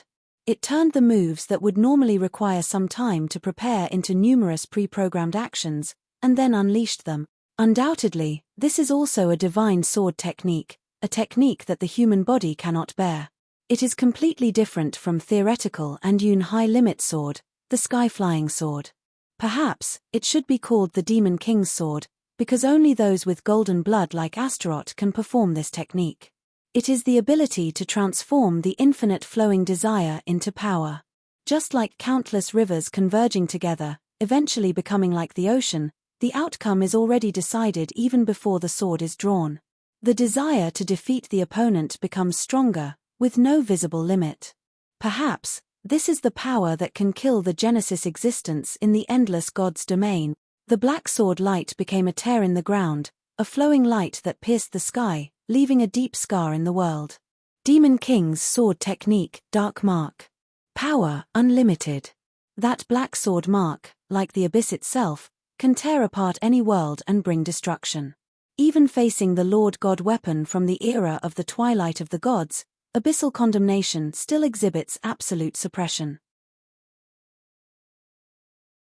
This is also the first time she truly understands why this magic sword is recognized by the stars as one of the three swords that reign over the endless starry sky in the past, present, and future.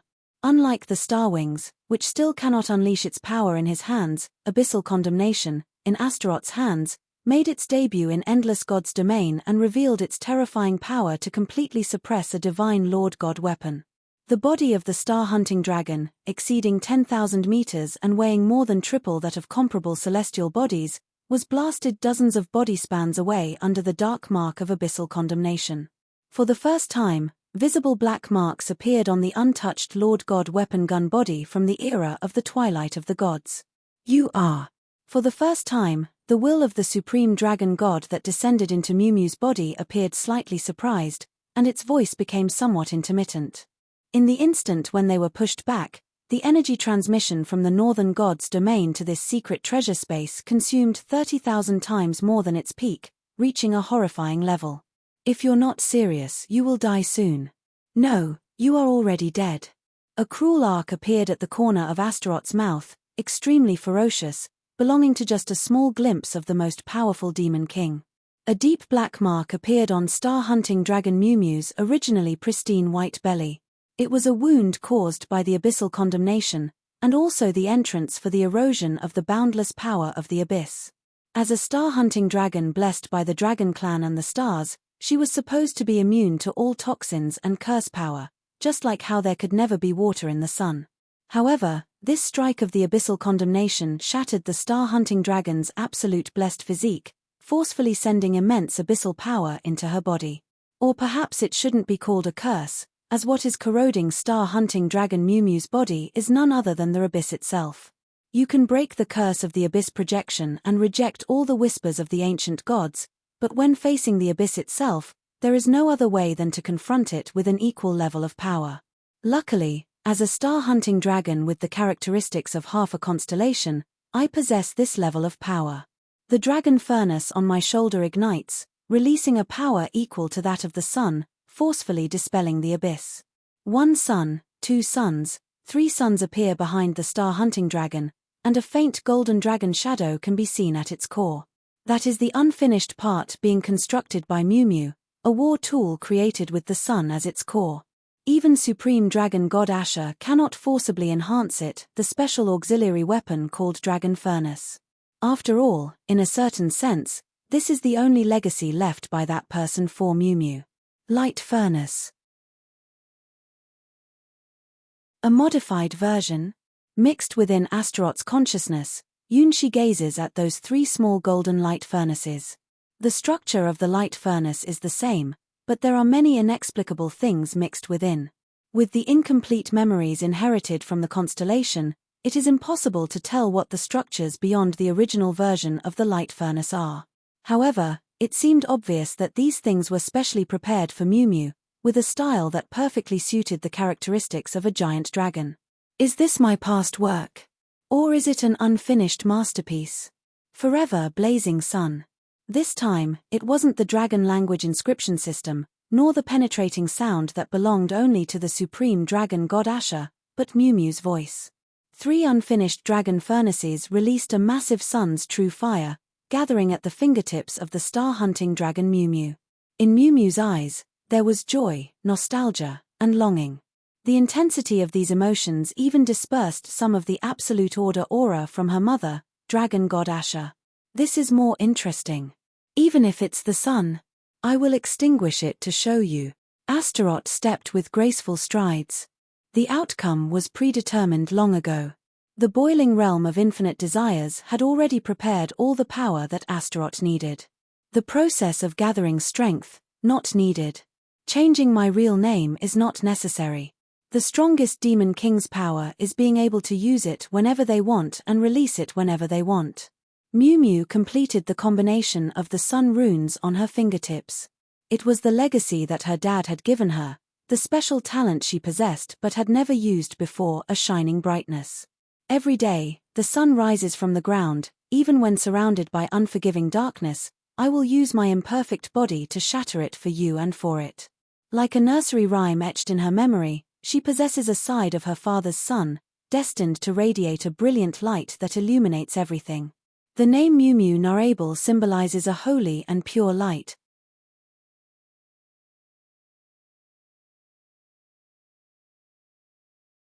Chapter 1001, Starbridge. That child woke up. Unlike the first time star-hunting dragon opened its eyes with coldness, this moment, Yunshi inside Astaroth could clearly feel the budding enthusiasm. Mumu was making its own sound. The power to make Mumu narrable Asha's own sound was given by the 3 dragon furnaces that were not yet fully constructed. Although compared to the supreme dragon god Asha's power of creation, this power was still very small, but it truly belonged to Mumu itself. Mumu had the potential to become a sunwalker, just like the Golden Crow Princess. The golden sunlight formed 3 intertwining orbits, directly confronting the dark mark cut by Astaroth with Abyssal Condemnation. The 3 golden threads kept advancing in that deep black sword scar, until the power was exhausted. This was the first actual battle of the young Mumu's own sound, with the participation of the 3 dragon furnaces. The result of the battle was that Astaroth's dark mark was torn and consumed by about 1/3 of its power. After that, the abyss reappeared and the body of the star-hunting dragon was dyed in the black color of the abyss. An endless abyssal aura erupted, making the once sacred and pure body appear tainted. More golden crystals stood tall on the battlefield, like a giant forest extending and thriving. With the increase of golden crystals, the abyssal marks entwined on the body of the star-hunting dragon became even more terrifying, and even started to unnaturally grow. The exquisite pure white body of the star-hunting dragon was being invaded by the power of the abyss, and even started to assimilate. This was not something that could be exempted by any curse-immune constitution. This was a direct devouring from the abyss, as if biting into the body of the star-hunting dragon. Not enough. Not enough, use more power.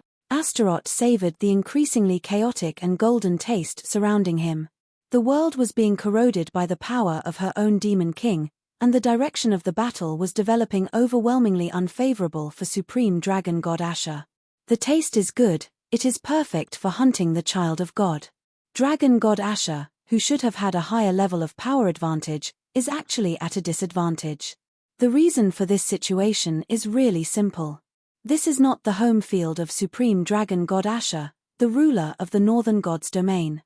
Just opening a channel to send the power of creation here consumes more than 100,000 times the energy. Moreover, more than half of the power projected here is used to maintain the chain of Star Dragon, which spans more than 13 rings. Only the remaining half is used to construct the body of the star-hunting dragon. In comparison, although not in their true form, Yunshi's body with Elise, as well as the uncontaminated nature of the Starchild's soul, Astaroth can be said to be extremely comfortable on this battlefield. Compared to Asha's consumption ratio of 100,000 to 1, Astaroth's consumption ratio to extract power from the golden chaotic ocean is less than 10 to 1. To put it bluntly, this place is equivalent to her absolute home field. Holding the abyssal condemnation, she is not afraid even when facing the creation dragon god. Asha wanted to interfere more on the battlefield, but she needed to use up more power. Normally, no renowned general would dare or could fight with a loss ratio of 100,000 to 1 against 10 to 1. It was a guaranteed defeat. However, Asha insisted on fighting, and not only that, she wanted to win. The power to create the world was so arbitrary and unreasonable. Not to mention a loss ratio of 100,000 to 1, even if it was 1,000,000 to 1, the supreme dragon god of the northern god's domain didn't care. The only thing that restrained her was the ruler of the Kunlun god's domain, which also existed since the creation of the eastern god's domain, the Queen Mother. This wasn't the northern god's domain. Sending power across billions of light-years was an impossible task, even for Asha, the godly dragon of creation. She still needed to follow certain rules of the cosmos. A loss ratio of 1,000,000 to 1 didn't discourage the supreme dragon god Asha, but there was a limit. Even though she used her power of creation to remodel this secret space, she had reached its limits. This is the land of the eastern god, and we cannot allow any more power from the northern god to pass through. The main reason why Star-Hunting Dragon is at a disadvantage is because the limit of its support power is almost reached, and this limit has not exceeded the maximum attack value of Astaroth Abyssal Condemnation. Supreme Dragon God Asha is thinking. Supreme Dragon God Asha made a judgment based on a certain intuition deep within. Supreme Dragon God Asha has decided to activate the highest authority as the master of the Dragon Tower and unlock the hidden ability of the Star Bridge. Astaroth severely bullied star-hunting dragon with Abyssal Condemnation, finally causing dissatisfaction from the Supreme Dragon God in the far northern God's domain. As a result, everyone in the Endless God's domain noticed that about 1/7 of the light bands connecting all the God's domains in the Endless God's domain through the Star Bridge have changed. As a bridge connecting the Endless God's domain, the Star Bridge, which is connected by the 7 towers, has incredible power, allowing it to completely cross billions of light-years in a very short time. This is a way of connection that far exceeds the speed of light, and it is also the foundation for the existence of the Endless God's domain. The several primordial beings and many ancient gods located at the highest point of the Endless God's domain are the ones who established the 7 towers and ultimately built these star bridges. However, even they are not the true creators of the Star Bridge. They are just builders, and the principles of the Star Bridge and the construction of the 7 towers all trace back to an even older person. A person who can design and build the 7 towers and these star bridges. A person who can bring together different civilizations and gods that were originally impossible to meet. A person who is loved by many, many gods and even great beings of the primordial level, but eventually becomes hated because of love. One of the principles of the Star Bridge's existence is that no matter how far the distance, it can search for the person one wants to find. To meet you, a bridge was built towards the stars. As long as the brilliance of the stars continues to shine, there will be a day when we will meet again under this starry sky. One of the 7 creators who built the Star Bridge, Supreme Dragon God Asha, holds 1/7 of the highest authority. At this moment, she used this privilege. Following a certain intuition brought by her youngest daughter, Mumu, she broke the established rules since someone disappeared and projected her power into the White Lotus Sword domain. In front of the Sky Tower, the blue divine sword on Lilibet's head suddenly stood up, pointing to the highest point of the Sky Tower. 1/7 of the Star Bridge changed its color. That was the signal of the arrival of the will of the Dragon God of Creation.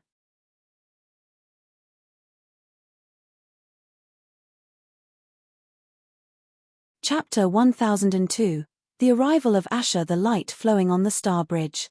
Like the most beautiful music notes in the world. So wonderful, full of colors. Crossing billions of light-years, from the furthest northern God's domain in the Endless God's domain, heading towards the center of the Eastern God's domain. The Star Bridge connects the bands of light of different God's domains, with the incredible ability to transform light-years of distance into a single step.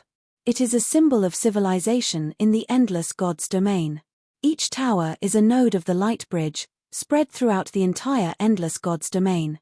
However, the light bridges are not always completely clear and unobstructed between each other. Due to various reasons or differences in the world's laws, many God's domains set up checkpoints for outsiders. It is necessary to apply in advance and obtain permission to pass through the light bridge into the God's domain. These restrictions can be based on race, identity, or some closed God's domains that almost reject all outsiders. The highest point of Eastern God's domain is called Fantasy God's domain, Kunlun God's domain. It is a closed-off and elevated place. The number of licenses to enter God's domain that can be obtained is a symbol of the power of the various forces and chambers of commerce in Endless God's domain. The entry permit for certain special God's domains is often enough to support the lifeline of a large chamber of commerce, with a heritage of millions of years. However, at this moment, the flowing light swiftly traveling from Northern God's domain to Eastern God's domain ignores all the barriers set up in God's domain. Any creature that has reached the legend-ranked level can feel the enormous power raging through the light bridges. This is an unstoppable will that permeates Endless God's domain and has the absolute power to shatter all Star Bridge barriers. 1/7 of the light bridge region from Northern God's domain to Eastern God's domain is completely covered by this power. This is an unprecedented event in Endless God's domain. If the owner of this power wants to invade the God's domains connected by the light bridges, the God's domains without the bridge barriers will be completely defenseless against this presence. Who is it? I remember this kind of power. No. It can't be. The supreme aura from the north. It is. The ruler of the Starry Dragon clan, the Supreme. Queen Asha. After overcoming their initial fear, the legends within the range of this power were stunned. More than one person guessed who the owner of this power was. However, the answer was simply too shocking. Disregarding the rules of the Light Bridge, forcefully projecting their power, and completely taking over about 1/7 of the Light Bridge from the Northern God's domain to the Eastern God's domain, are they planning to launch a battle of supreme ranking gods? Once it reaches that point, it will be another twilight of the gods. This signal made dozens of legend ranks on this path tremble. Just the thought of the outcome of a war between the Northern God's domain and the Eastern God's domain sent shivers down everyone's spines. That was a battle of the highest level of creation, a battlefield where even the gods of the legend ranked would fall.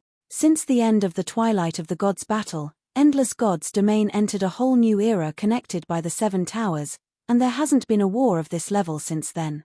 What could be the reason that the supreme dragon god of the Northern God's domain, at all costs, called for 1/7 of the Light Bridge?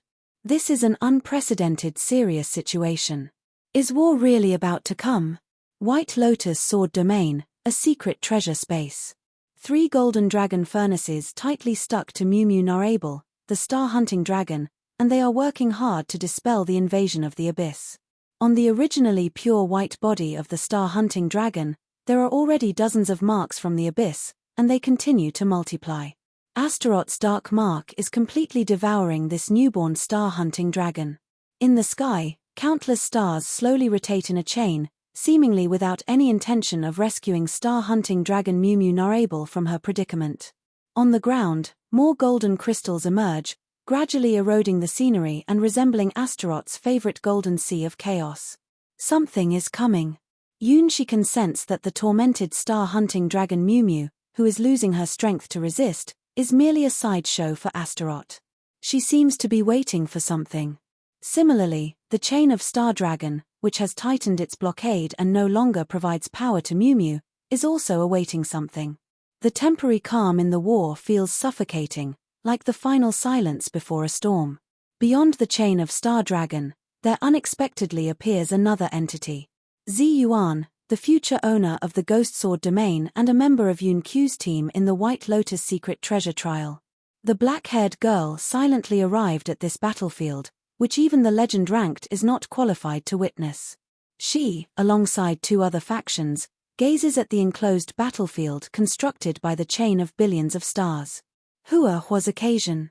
Why would something like this appear in a place like this? Since a little while ago, Hua Hua couldn't help but feel restless. The scenery in front of her far exceeded her expectations. Wasn't this supposed to be the trial of the White Lotus secret treasure? Did you know about this before starting the trial? Hua Hua asked. Surprisingly, the ones she asked were the hosts of this trial, the twin witches of destiny. We are just observers of destiny.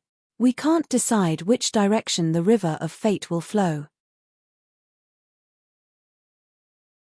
Even if you're the chosen inheritor selected by the White Lotus secret treasure, it doesn't mean you know everything.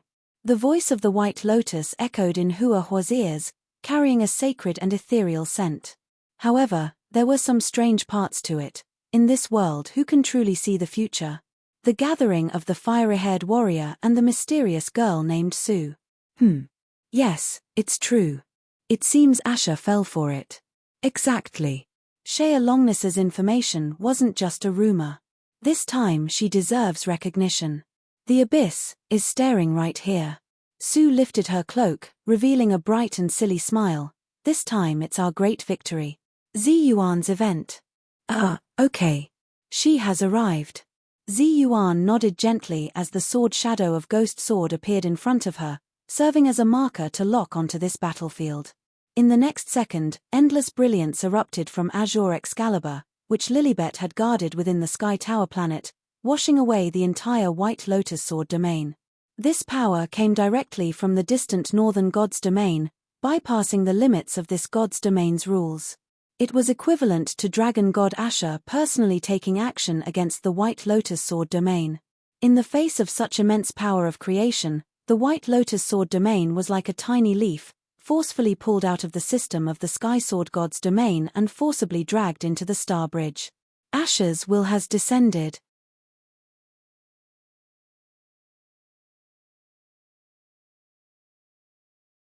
Chapter 1003, Infinite Power White Lotus Sword Domain. The Sky Tower. The tower, located next to the White Lotus Sword Palace, is collapsing loudly. This tower is a projection from the true Sky Tower in a higher world.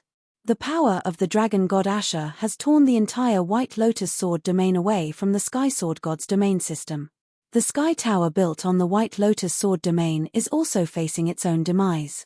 The true Sky Tower, which connects the various star bridges of the Endless God's domain and represents the pinnacle of Endless God's domain civilization, is one of the 7 towers. In front of it, Lilibet pulled out her divine sword, the Sky Sword, with the azure Excalibur. At this moment, the divine sword, representing the power of order, is emitting a continuous high-pitched sound. Because someone has intervened and disrupted the order maintained by one of the highest-level orders in the Endless God's domain, the 7 towers. The rules have been broken. In the compass on the icy blue hilt of Lilibet's divine sword, a reflection of an incredibly massive dragon claw appears. This dragon claw is even larger than the entire White Lotus Sword domain itself. There are billions of people living here, and because of the appearance of the White Lotus secret treasure, many noble families from the Endless God's domain have gathered here. The White Lotus Sword domain of the noble children is like a toy compared to this giant dragon claw. The power that makes up this giant dragon claw comes from the distant stars, from the throne at the northernmost part of the Endless God's domain. She is the dragon of order, the mother of time and space, the creator, and symbolizes birth, life, and death. Asha, the dragon god, is the ruler of the Starry Sky Dragon clan and the master of the dragon god's domain. On the compass handle of Lilibet's azure Excalibur, a partial outline of dragon god Asha is reflected.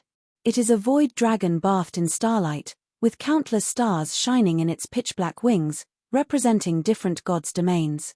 Within the black scales that make up her tail, countless baby dragons are sleeping.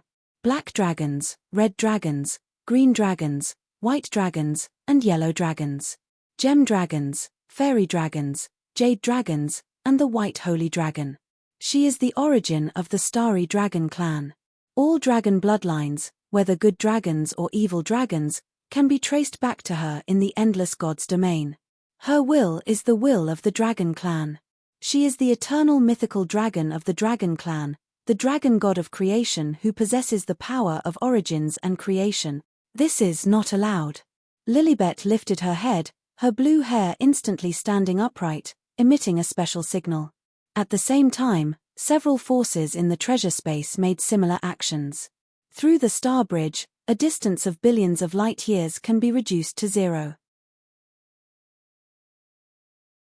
Dragon god Asha, who first broke the rules, directly projected her power into the White Lotus Sword domain. This action, like a fuse, caused a huge commotion throughout the Endless God's domain. However, Asha didn't care.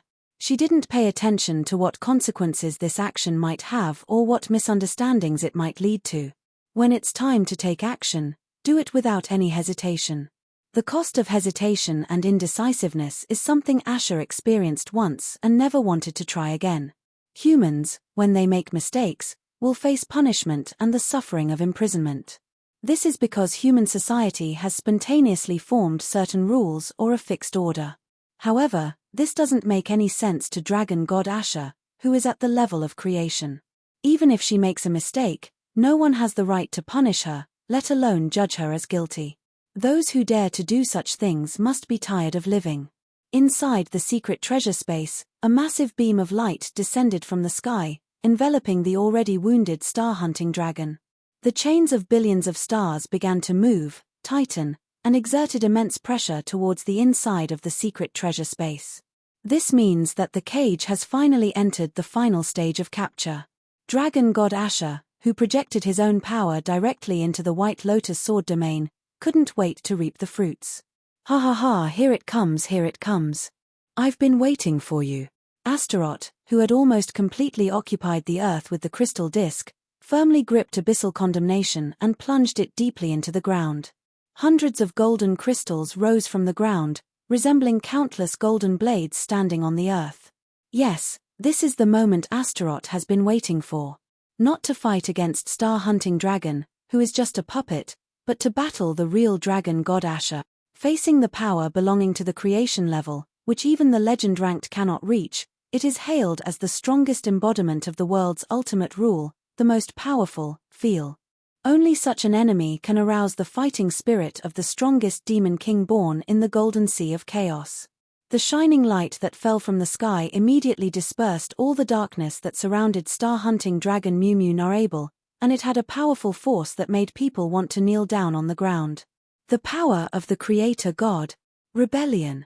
Destruction. With endless desires, it triggers endless changes and plunges the world into chaos.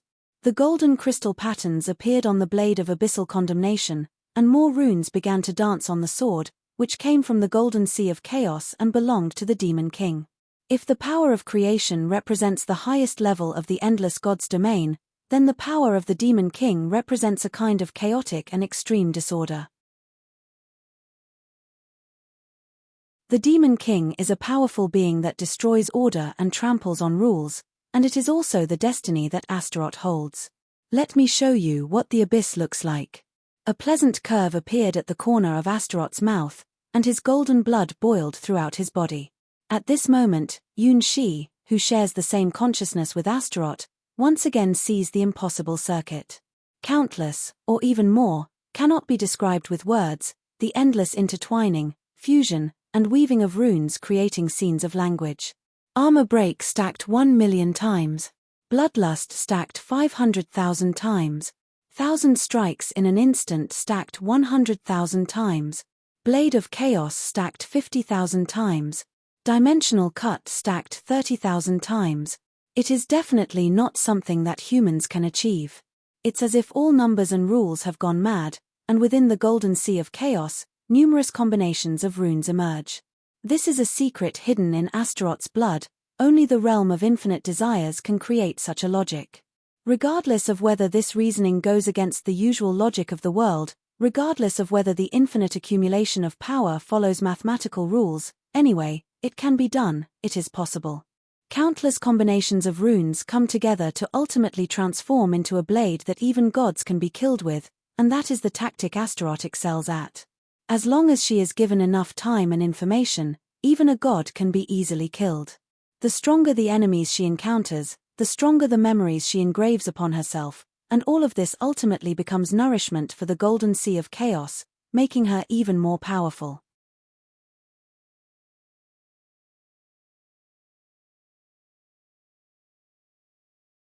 Chapter 1004. Leaked information in the face of the sword light that seems to sweep and tear apart even the stars. Star-hunting dragon Mumu Narabelno. It is dragon god Asha raised the star hunter in hand and launched a command, Scythe. In that moment, it was as if the entire sky had collapsed, and the weight of billions of the chain of star dragon instantly piled up on the Lord God weapon created to hunt Starchild. Silver runes illuminated on the barrel, with just one stab, completely dispersing Astaroth's sword light that could shatter the stars. Magic, incredibly simple yet unsolvable magic. Supreme dragon god Asha, who broke the rules of the Star Bridge, had such unreasonable power. No matter how many runes Astaroth stacked in this slash, or how many times they enhanced the special effects, Asha only needed one strike to completely counterattack. If Astaroth's sword light is an endless swirling ocean, then Asha's strike is like a star-falling impact, capable of evaporating the entire ocean. In terms of absolute strength, there was a huge contrast between the two sides. Supreme dragon god Asha, who personally intervened in this war, not only turned the tables on star-hunting dragon, but also completely suppressed Astaroth in their demon king state. This is the power of the creator god's spirit, elevated to a level that Astaroth cannot defeat in terms of both quality and quantity. Yes, this is the kind of power, the so-called supreme power. Behind Astaroth, who was struck back to the ground for the first time, their dark wings soared, and countless ripples appeared in their golden eyes filled with chaos. Each ripple represents the changes in the chaotic golden ocean, reflecting the scenery within Astaroth's heart.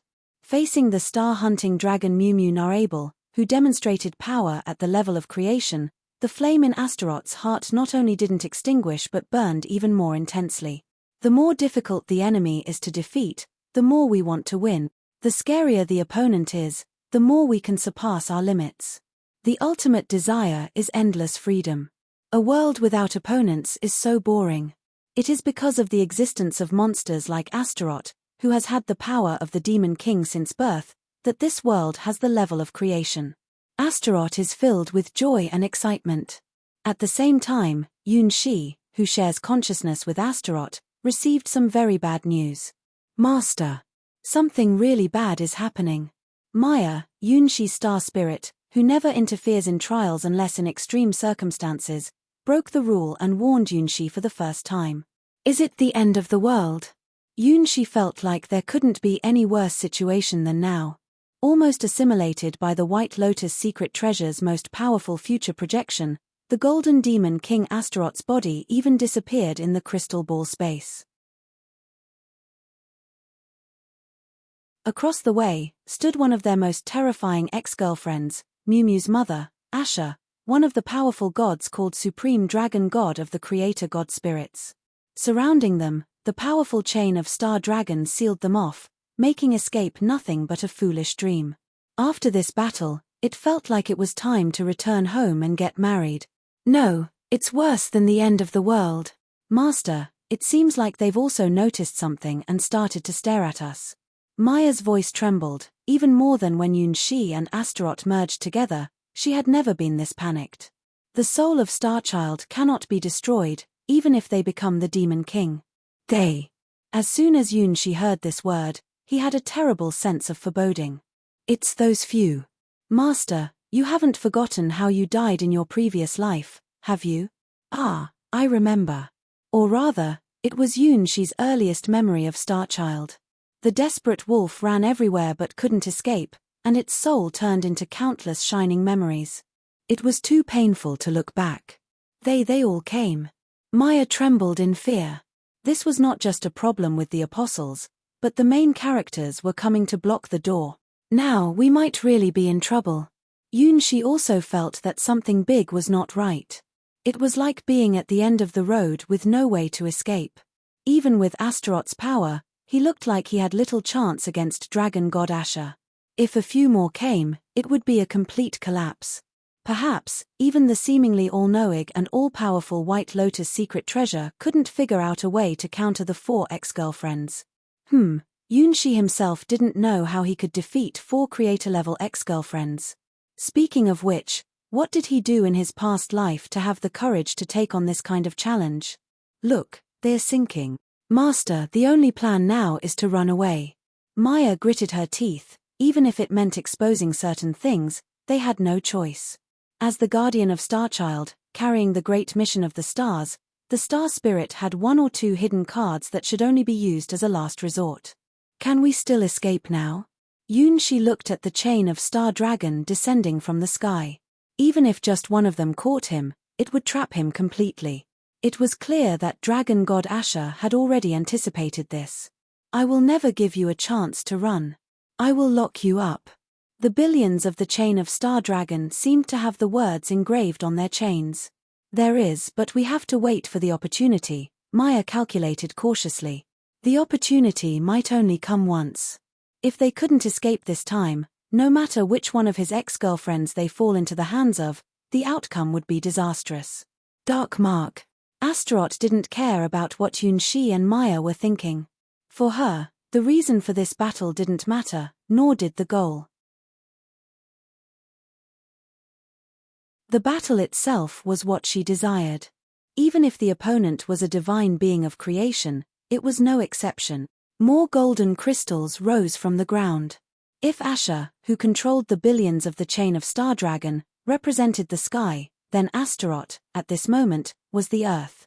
The sky was high above, sacred and inviolable. The earth is deep and heavy, with endless flames and magma flowing inside it. When it erupts, even the sky changes color. A deep black sword mark runs across the heavens and the earth, tearing apart the boundaries between them. It even completely destroys parts of the chain of Star Dragon and creates a small opening in the perfect seal set up by Dragon God Asha. The 13 rings of the chain of Star Dragon's restrictions were not torn apart, but this small change triggered terrifying consequences. This slight flaw finally caught the attention of some people who had been observing this place, and they noticed that something was happening inside. Just like dragon god Asha captured the threads of fate, some other people have also come into contact with them. Suddenly, the star bridge starts changing colors.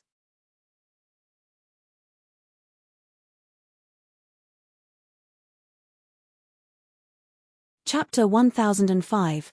The Tower Masters of the Seven Towers. The Star Bridge is the link connecting the various domains of the Endless God's domain. The Seven Towers are the nodes that carry all the star bridges. Each tower is unique but can project numerous avatars, responsible for connecting countless star bridges. After the Battle of Twilight of the Gods, this system has been running safely for millions of years without any problems. Until today. The ruler of the Northern God's domain, Supreme Dragon God Asha, was the first to break the rules. She used her highest authority as the owner of the Dragon Tower to forcibly take 1/7 of the liquidity from the Star Bridge, projecting her own power of creation from the distant Northern God's domain onto the White Lotus Sword domain in the Eastern God's domain. The entire White Lotus Sword domain was pulled out by Asha from the territory of the Sky Sword God's domain and forced to move towards the Northern God's domain. This action caused great panic among the various gods' domains on this star path. However, what nobody expected was that this was only just the beginning. Below the Sky Tower, Lilibet pulled out her own sword of order, the Blue Divine Sword. 3 strands of hair on her forehead stood up high, and the braids behind her automatically moved without wind, faintly showing the shadow of blue feathers. Understand, this kind of thing is not allowed. Following your will arrive. The compass on the Order Divine Sword reflected the scenery of the sun, moon, mountains, and rivers, which was the legendary fantasyland of the entire Eastern God's domain, Kunlun God's domain. A gigantic tree grew from the top of the Sky Tower, opening the boundary between heaven and earth, humans and gods. The ruler of the Eastern God's domain, and the Supreme Dragon God Asha, one of the highest beings in the creation level, took action. On the Star Bridge of the Eastern God's domain, about 1/7 of the area changed colors. Lush vitality flowed along Asha's path and eventually turned into a green light that blocked the White Lotus Sword domain, forcefully pulled out of the Sky Sword God's domain by Asha. Lilibet stepped out into the starry sky, with a constantly spreading halo under her feet. The ruler of the Eastern God's domain, the West Queen Mother, joining the battle. At the same time, in the God's domain of the south, 2 different smells came sweeping in, each activating the power of one of the 7 towers and locking in their chosen positions. Inside the treasure space, far beyond the countless chain of star dragons, Sue opened her arms and blissfully savored the scent from the great origin. Naya, hooray!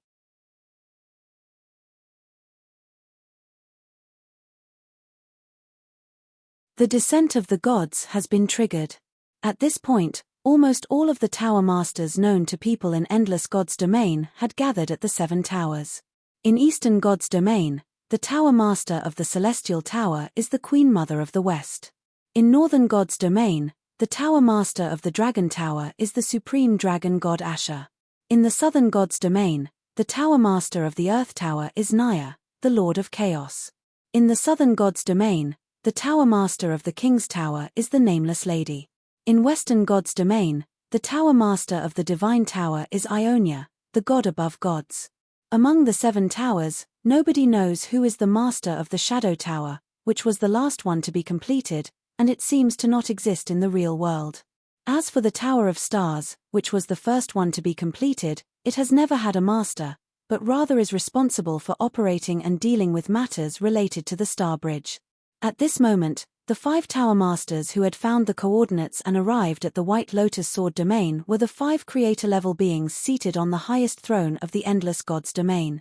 Any of them has the power to destroy countless worlds in God's domain, especially the 2 creators in the Southern God's domain, which is known as the Abyss God's domain and is recognized as the most terrifying embodiment of the Endless God's domain. The City of Suffering where Nameless Lady resides is the headquarters of various dark organizations in the Endless God's domain, providing unconditional shelter for all intelligent beings who commit crimes in the Endless God's domain. The King Tower stands in the center of the City of Suffering. The King of the King Tower is not the human concept of a king, but the one who rules everything solely with absolute power, symbolizing the king of the strongest creatures. The Abyss Tower where Naya resides, which corresponds to the Sky Tower, is a gathering place for countless monsters in the endless gods' domain. It is also the hiding place of many evil gods, a paradise of indescribable things.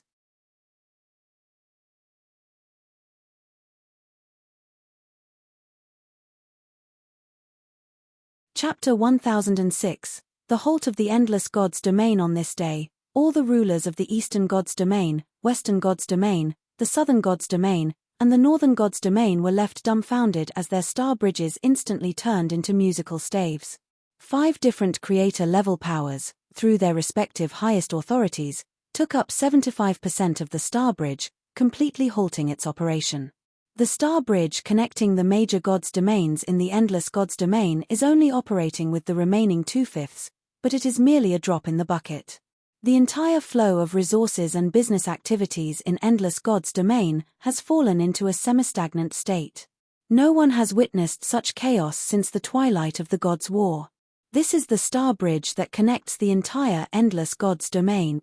For Endless Gods' Domain, which has become accustomed to using star bridges to transport resources and exchange information, even a 1-second delay in the star bridge would result in astronomical losses.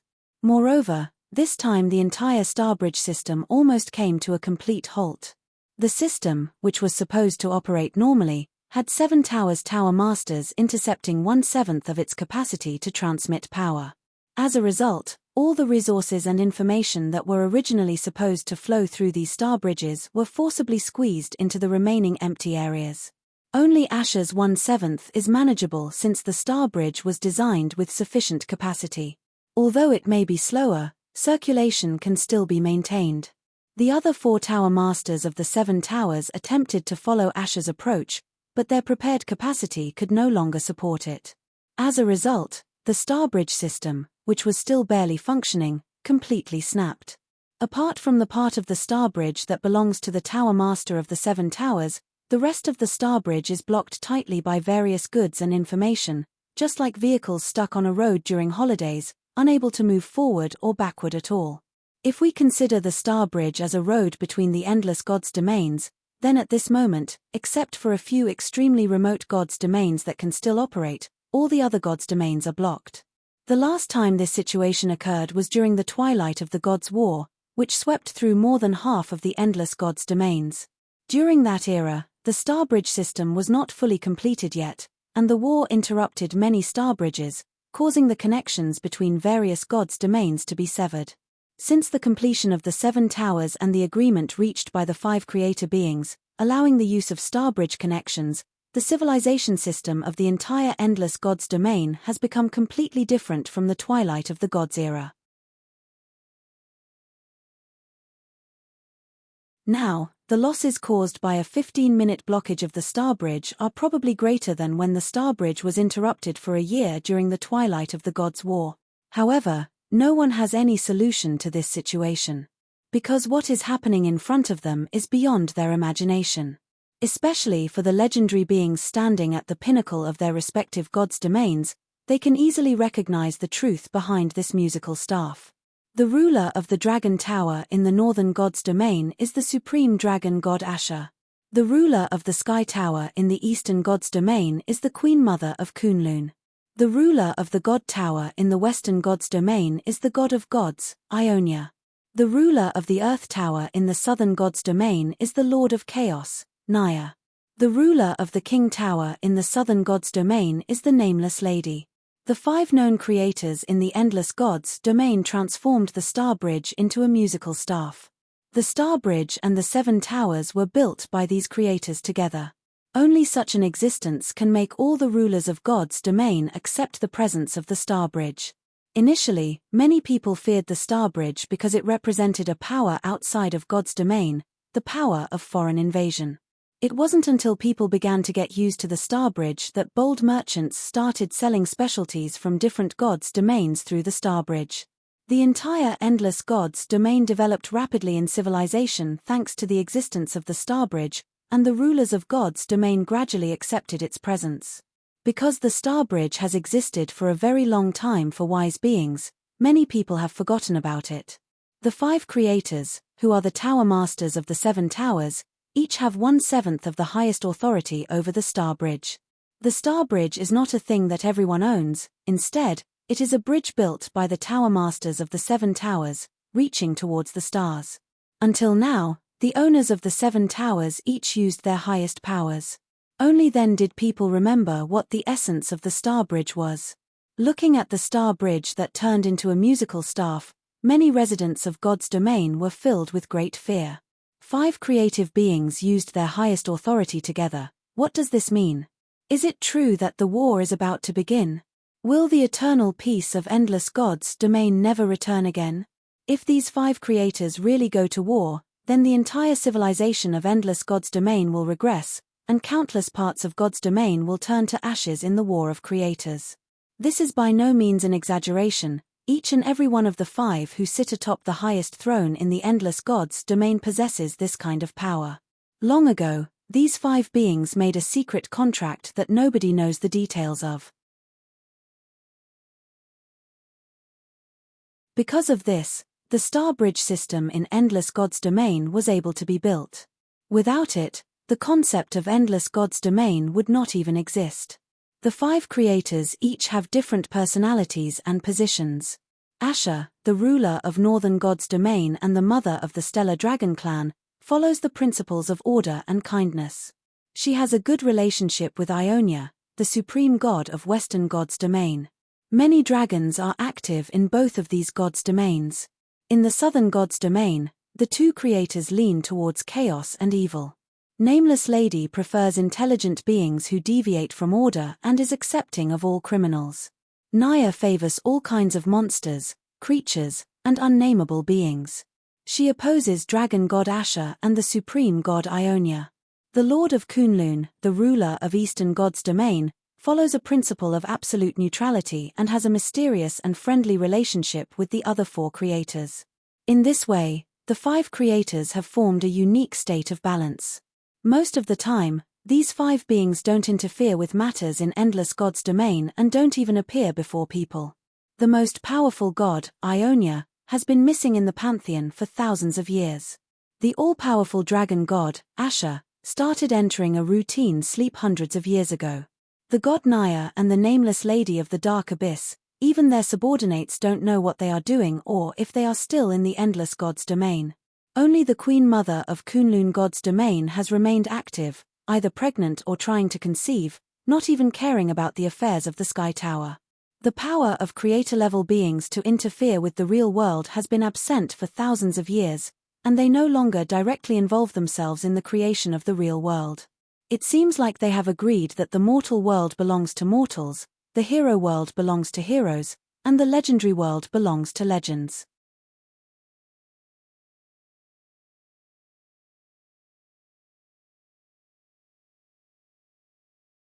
Chapter 1007. The most terrifying Asura arena. With their power to create, they don't need to interfere with the endless God's domain. They just need to observe this vast world connected by the Star Bridge from their highest throne. With the existence of the Star Bridge, even if they don't think, the rulers of each god's domain will strive to expand their territory and illuminate more star charts. Ever since the Star Bridge system was completed, the territory of the entire endless God's domain has expanded hundreds or even thousands of times compared to the era of the twilight of the God's War, and this trend is still accelerating. Initially, the Star Bridge was connected for a specific purpose, but it has now become the pillar that supports the civilization of endless God's domain. Without the Star Bridge, the civilization of endless God's domain would probably regress to the time before the twilight of the gods, with scarce resources and excessive dependence on external supplies. There may even be a danger of civilization extinction. The expansion of endless God's domain is absolutely advantageous for the supreme dragon god Asha of the Order Camp, the god of gods Ionia, and the nameless lady of the Chaos Camp. Perhaps only the Queen Mother of the West, who is neutral and indifferent to the outside world, lacks interest in the spread of the Star Bridge. The Eastern God's domain is also the only God's domain that never invades others. In contrast, the lords of the Eastern God's domain like to constantly evolve their own God's domain. A medium-sized god's domain like the Sky Sword God's Domain is a perfect example with its 17 legendary sky swords. However, all these rules are based on a certain understanding. Now, that understanding has been broken, and it was the supreme dragon god Asha, the lord of the northern god's domain, who broke it himself. Just as a stone causes ripples, Asha's actions triggered an interception by the lord of Kunlun, the Queen Mother of the West. Although she seems uninterested in expanding God's domain's territory, the Queen Mother of the West is very protective of her own type of God's domain, like a mother protecting her child. Asha wanted to take away the White Lotus Sword domain, but that was not acceptable. The interference of the Queen Mother of the West attracted the attention of several leaders of the Seven Towers, who then discovered something. Even though nobody could confirm the truth of this matter, even Dragon God Asha herself only had a vague feeling about it. But that was enough. Everything about that person was worth going to any lengths for. Asha felt this way. Ionia felt this way. Naya and the Nameless Lady felt the same way too. Well, the Queen Mother of the West said, "This has nothing to do with me. I just want to protect my White Lotus Sword domain, which is the only flower in the Eastern God's domain." In the middle of the White Lotus Sword domain, there is a hidden treasure space. The chain of Star Dragon, with as many as 13 rings, emitted a cracking sound under the unbearable weight. First, a pitch-black giant claw ripped apart countless chains and forcefully entered this shrinking confinement space. Su is here. Standing on the shoulder of a gigantic black monster, Su appeared with bare feet and a smile on his face. "Are there any naughty children who want to eat Su's candy?" Following that, a sky-blue sword light also severed a large number of chains as the chain of Star Dragon descended. Yunshi was overjoyed to see Lilibet, his first love and the guardian of the Sky Tower in the most ancient Sky Sword God's domain, wielding the Azure Excalibur. Her words might be able to accomplish something. Next, it was Zi Yuan, who Yunshi had only encountered briefly. She had a strange presence, her flowing robe transformed into a divine garment made of countless sharp blades. She appeared majestic and otherworldly, with black spider-like patterns on her forehead. No, it's with just one glance, Yunshi felt his hairs stand on end. This wasn't the Zi Yuan he knew, but something more terrifying, more ruthless. Finally, appearing in a dazzling array of colors were the twin witches, known as the White Lotus Guardian of this sacred space, Red Lotus. However, at this moment, both of them had their eyes closed, holding hands, their breath almost still. In White Lotus' hand, a stone tablet appeared at some point. The tablet was inscribed with many names, each carrying the power of a deity. It was a treasure that only the supreme gods of Western God's domain could use, surpassing the concept of god weapons. 5. This is truly a delightful. Astaroth's breathing became incredibly rapid, not from nervousness, but from excitement, almost ecstatic. The 5 primordial beings chose 5 different coordinates as their vessels and descended upon the White Lotus Sword domain at the same time. Just a small part of their will has already caused enormous changes in the entire White Lotus Sword domain. The entire White Lotus Sword domain is transforming, except for the Water God Kingdom. 5 different powers of creation are modifying the world's laws in their own ways, occupying different regions of the White Lotus Sword domain. The most essential area of the sword, the blade, is claimed by the absolute home team, the Western Queen Mother. The White Lotus Sword Palace and the Sky Tower become her territory. The section of the sword's body is divided between Naya and the Nameless Lady, from the dark abyss of God's domain. The region of the sword's hilt becomes the domain of Asha and Ionia in God's domain. The Western Queen Mother's territory possesses the highest level of intelligent beings. Naya and the Nameless Lady's territory has the largest area. Asha and Ionia's territory has the highest population. Before the war began, the entire White Lotus Sword domain was already divided up, except for Hydera, the Water God's Kingdom. There were no more private territories in the White Lotus Sword domain. Without a doubt, the 5 creators of the world all had their eyes on the White Lotus Sword domain and expressed their intentions. This is my land. From this moment on, the White Lotus Sword domain was no longer a small god's domain in the remote corner of Sky Sword God's domain. It became a treasure that the 5 creators of the world would fight over. The White Lotus Sword domain, which was about to be taken to the Northern Gods domain by Asha, was now on the verge of collapse as it balanced amidst the power of the 5 creators, stopping in a certain star region in the center of Endless Gods domain. Master, we need to prepare to run away. Maya reminded Yun Shi, who still had fantasies about the situation. If he didn't escape now, there would be no chance. The 5 creators of the world gathered together, and 4 of them were his ex-girlfriends. Yun Shi finally experienced what it meant to have a super Asura field that could shake the Endless Gods domain. 1, 2, 3, 4, 5. Astaroth held Abyssal Condemnation with both hands, targeting all 5 enemies. This dark mark would be more magnificent than ever before. Be free, the power of endless desires. It's right now. Among the dark sword marks that span the heavens and earth, a flicker of starlight disappeared. Don't run. Don't even think about it. Stop. It's you, right?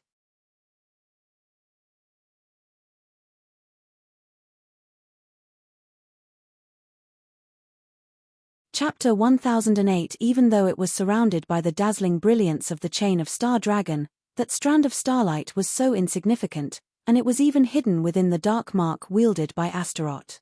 But when the 4 creators appeared at the moment the starlight appeared, they all made a move. The manifestation of the supreme dragon god Asha, Mumu Narable, directly shot out his star hunter from his hand and let out a roar that shook the heavens and the earth. The lover's spear of Hunt. The manifestation of the god supreme Ionia, the twin witches, held hands together and wrote the language of the gods on the stone tablet that recorded the names of the gods. Seal, strike down. The manifestation of the Chaos Lord Naya, Su, transformed the giant sword in the hand of the black giant at his feet into the shape of a bow and shot out thousands of black arrows that pierced the sky in one breath. Track. The manifestation of the nameless lady, Zi Yuan, the 100-ghost sword, which was originally one of the divisions of the ghost sword, evolved into a slender blade over 3 meters long, the true form of the sky sword. As the blades danced, countless demons and monsters surged out from the open cracks, as if hell and the underworld had descended. This sentence is from a storybook, please translate it into English. 1. Well, only a certain Empress Shi Wangmu stood by and watched, feeling very pleased with herself. Master, you must endure. Maya's heart was pounding as she was being hunted down by 4 powerful creator-level beings. Any one of them could easily squeeze the life out of this tiny little star sprite countless times. Luckily, the 4 of them stood united, even Supreme Dragon God Asha and the Almighty God Ionia, who were the closest allies among the 4, would never let go at this moment. They were 4 creators who joined forces, but their relationship was not simply adding 1 and 1 together. Instead, they contradicted each other and competed with each other in a chaotic way. Asha's shooting love gun was hit by Naya's pitch-black arrow hundreds of times. The creatures of Nameless Lady, more than half of them were sealed by the stone tablet of the Supreme God. The intermingling of 4 powers of creation ultimately gave Starchild, who was fleeing, a brief moment of respite. This is the hope that Maya talked about. If someone is caught by one of these 4 ex-girlfriends, it's like being trapped in the chain of Star Dragon by Dragon God Asha, there is absolutely no way to escape. But when all 4 ex-girlfriends arrived, a glimmer of hope emerged instead. The hope of breaking the deadlock was the conflict among the 4 of them, along with other variables. More golden crystals spread out, and the strongest demon king from the Golden Sea of Chaos was not the least bit afraid, even when faced with 5 creator-level beings. The stronger the enemy, the stronger the desire for victory from within the heart. Like a string pulled to its limit, the pressure increases, causing Astaroth's the realm of infinite desires to boil even more. Reflected in this body is the blood of the Demon King from the Golden Sea of Chaos, cheering. Collecting the power attributes of 5 endless gods domain creator-level beings at once has an immediate impact on the growth of the realm of infinite desires. A frog at the bottom of a well can only see a small piece of sky at the well's opening during its lifetime. Mortals cannot escape the world in which they reside until death. The Golden Sea of Chaos, located at the deepest level of the abyss, can contain all powers. No matter if it's a dragon, an angel, a deity, darkness, or even those unnameable things, the realm of infinite desires welcomes them all. Astaroth's Demon King attribute is the ultimate Demon King among Demon Kings. Her potential for growth is limitless. When the four creators joined forces, their powers clashed and cancelled out. But in that moment, Astaroth unleashed the strongest and craziest dark mark ever.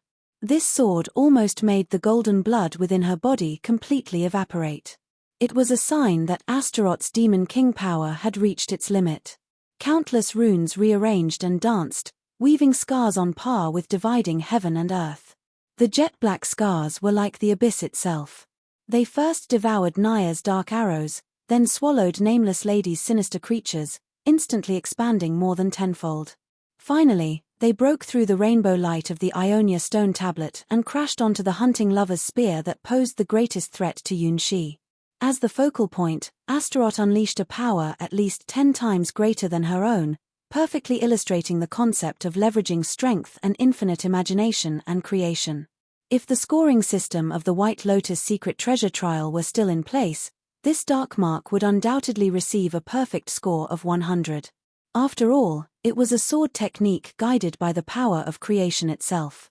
Originally representing the Demon King's most fundamental sword skill, the dark mark was unexpectedly used by Astaroth with astonishing effects.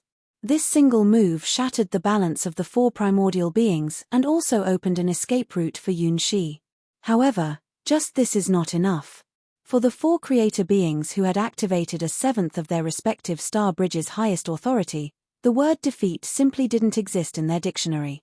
This sword from Astaroth only postponed the moment when a starchild would be captured. No matter if this strand of starlight is him or not, there is no mistake in killing and letting go. If I miss this opportunity, I don't know how long it will take to find another clue.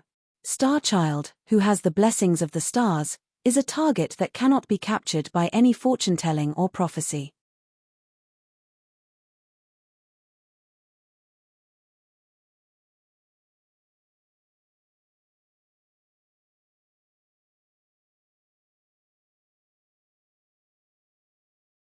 Chapter 1009 Contract. Wish. Promise. Future. Four creator-level beings revolve around the previous generation starchild and make different choices, but they all have the same outcome. None of them truly obtained the starchild. The starchild has a special connection with all of them, but it doesn't belong to any one person. A love-hate relationship. Sometimes far, sometimes near. He is within reach, yet his image always slips away. Confused and uneasy, the four creator-level beings, possessing the power of creation, malfunctioned for the first time. They couldn't be sure what he was thinking, what he was expecting. They could give him everything, but he never asked anything of them. He wanted the throne, the highest throne in all four directions of God's domain would open for him, north, south, east, and west. He wanted power, no kind of power would refuse him, whether it be the gates of heaven or the depths of the abyss, they would open for him. Throughout, they never truly understood what he desired.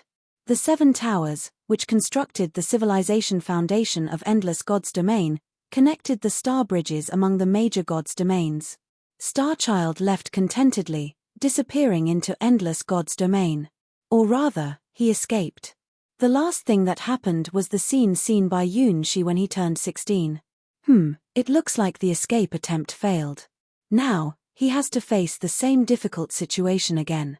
The only thing to be happy about is that, due to the rules of endless God's domain, the 4 former girlfriends didn't appear in their true forms, but instead used the power of the Star Bridge to choose their own avatars.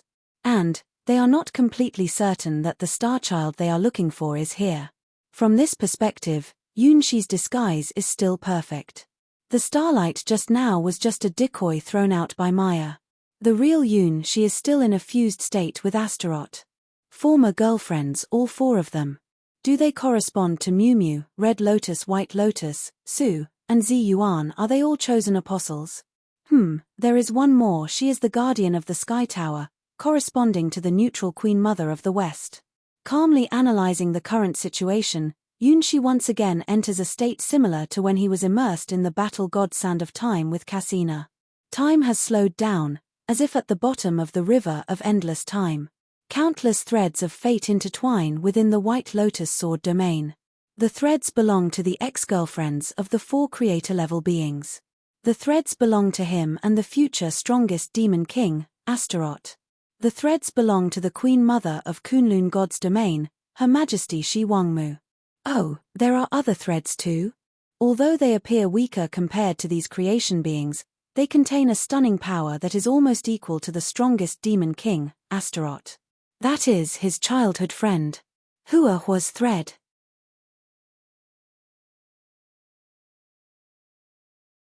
Even on this stage, Hua Hua is not a mere spectator, she has the power to intervene here. This is the first time Shi directly observes the bloodline power of his unbeatable childhood friend, Hua Hua. That kind of power is currently hidden, but it has an unimaginable ancient feeling, as if it has existed for a very long time. In the perspective of Sand of Time, that power seems to trace back to the ancient times that are almost impossible to observe in the River of Time. Thousands of years, tens of thousands of years, no, that is an era far beyond this concept. It was a divine era where the boundary between gods and humans was still unclear, where the highest of the gods and dragon god Asha walked on the earth, and Naya and Nameless Lady were in the distant past when they were still in the stage of outer gods. Hua Hua's bloodline is a legacy from that era, a past that has already disappeared in the current endless gods domain. The wings of soaring are not bound by any laws. Moreover, compared to the 5 primordial beings who have not come here in their true forms, Hua Hua's power is hidden within her own body. The power loss through the star bridge projected by the 5 primordial beings is approximately 100-1, with an unknown upper limit. The power loss controlled by Astaroth through the Golden Sea of Chaos is approximately 10-1, with the same unknown upper limit. Hua Hua had a hidden power within her blood, with no known limits or losses. Even though she had not joined the battle, like Astaroth, she was not under the control of the 4 creator levels. She simply had no reason to participate in the fight, so she stayed in a watchful state and had no intention of getting involved. If it's Hua Hua, Shi hesitated. He wanted to escape from this life-threatening situation, but he didn't know if he should involve Hua Hua as well. This is the previous generation's starchild, the problem that arose in his previous life. He didn't know what mistake he had made that caused all 4 of his ex-girlfriends to chase him. It would be unfair to involve innocent Hua Hua in this matter. However, if he were to be captured by his already gathered ex-girlfriends this time, Shi had a feeling that he might never see Hua Hua again, no matter who had him. This feeling was so strong, it could even be said to be an inevitable future. His ex-girlfriends from his previous life would chase after him to the ends of the earth, even to the corners of the universe. Hua Hua, are you watching? Through the gaps of the chain of Star Dragon, Shi saw 3 Zaka and an Hua Hua who seemed restless for some unknown reason.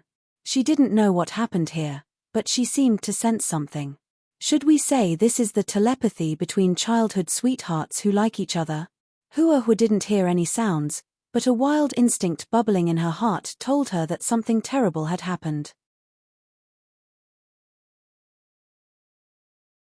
On her special radar for Shi, 5 enormous red dots appeared, representing enemy units. These dots were so massive that they occupied almost the entire detection range of this fantasy radar.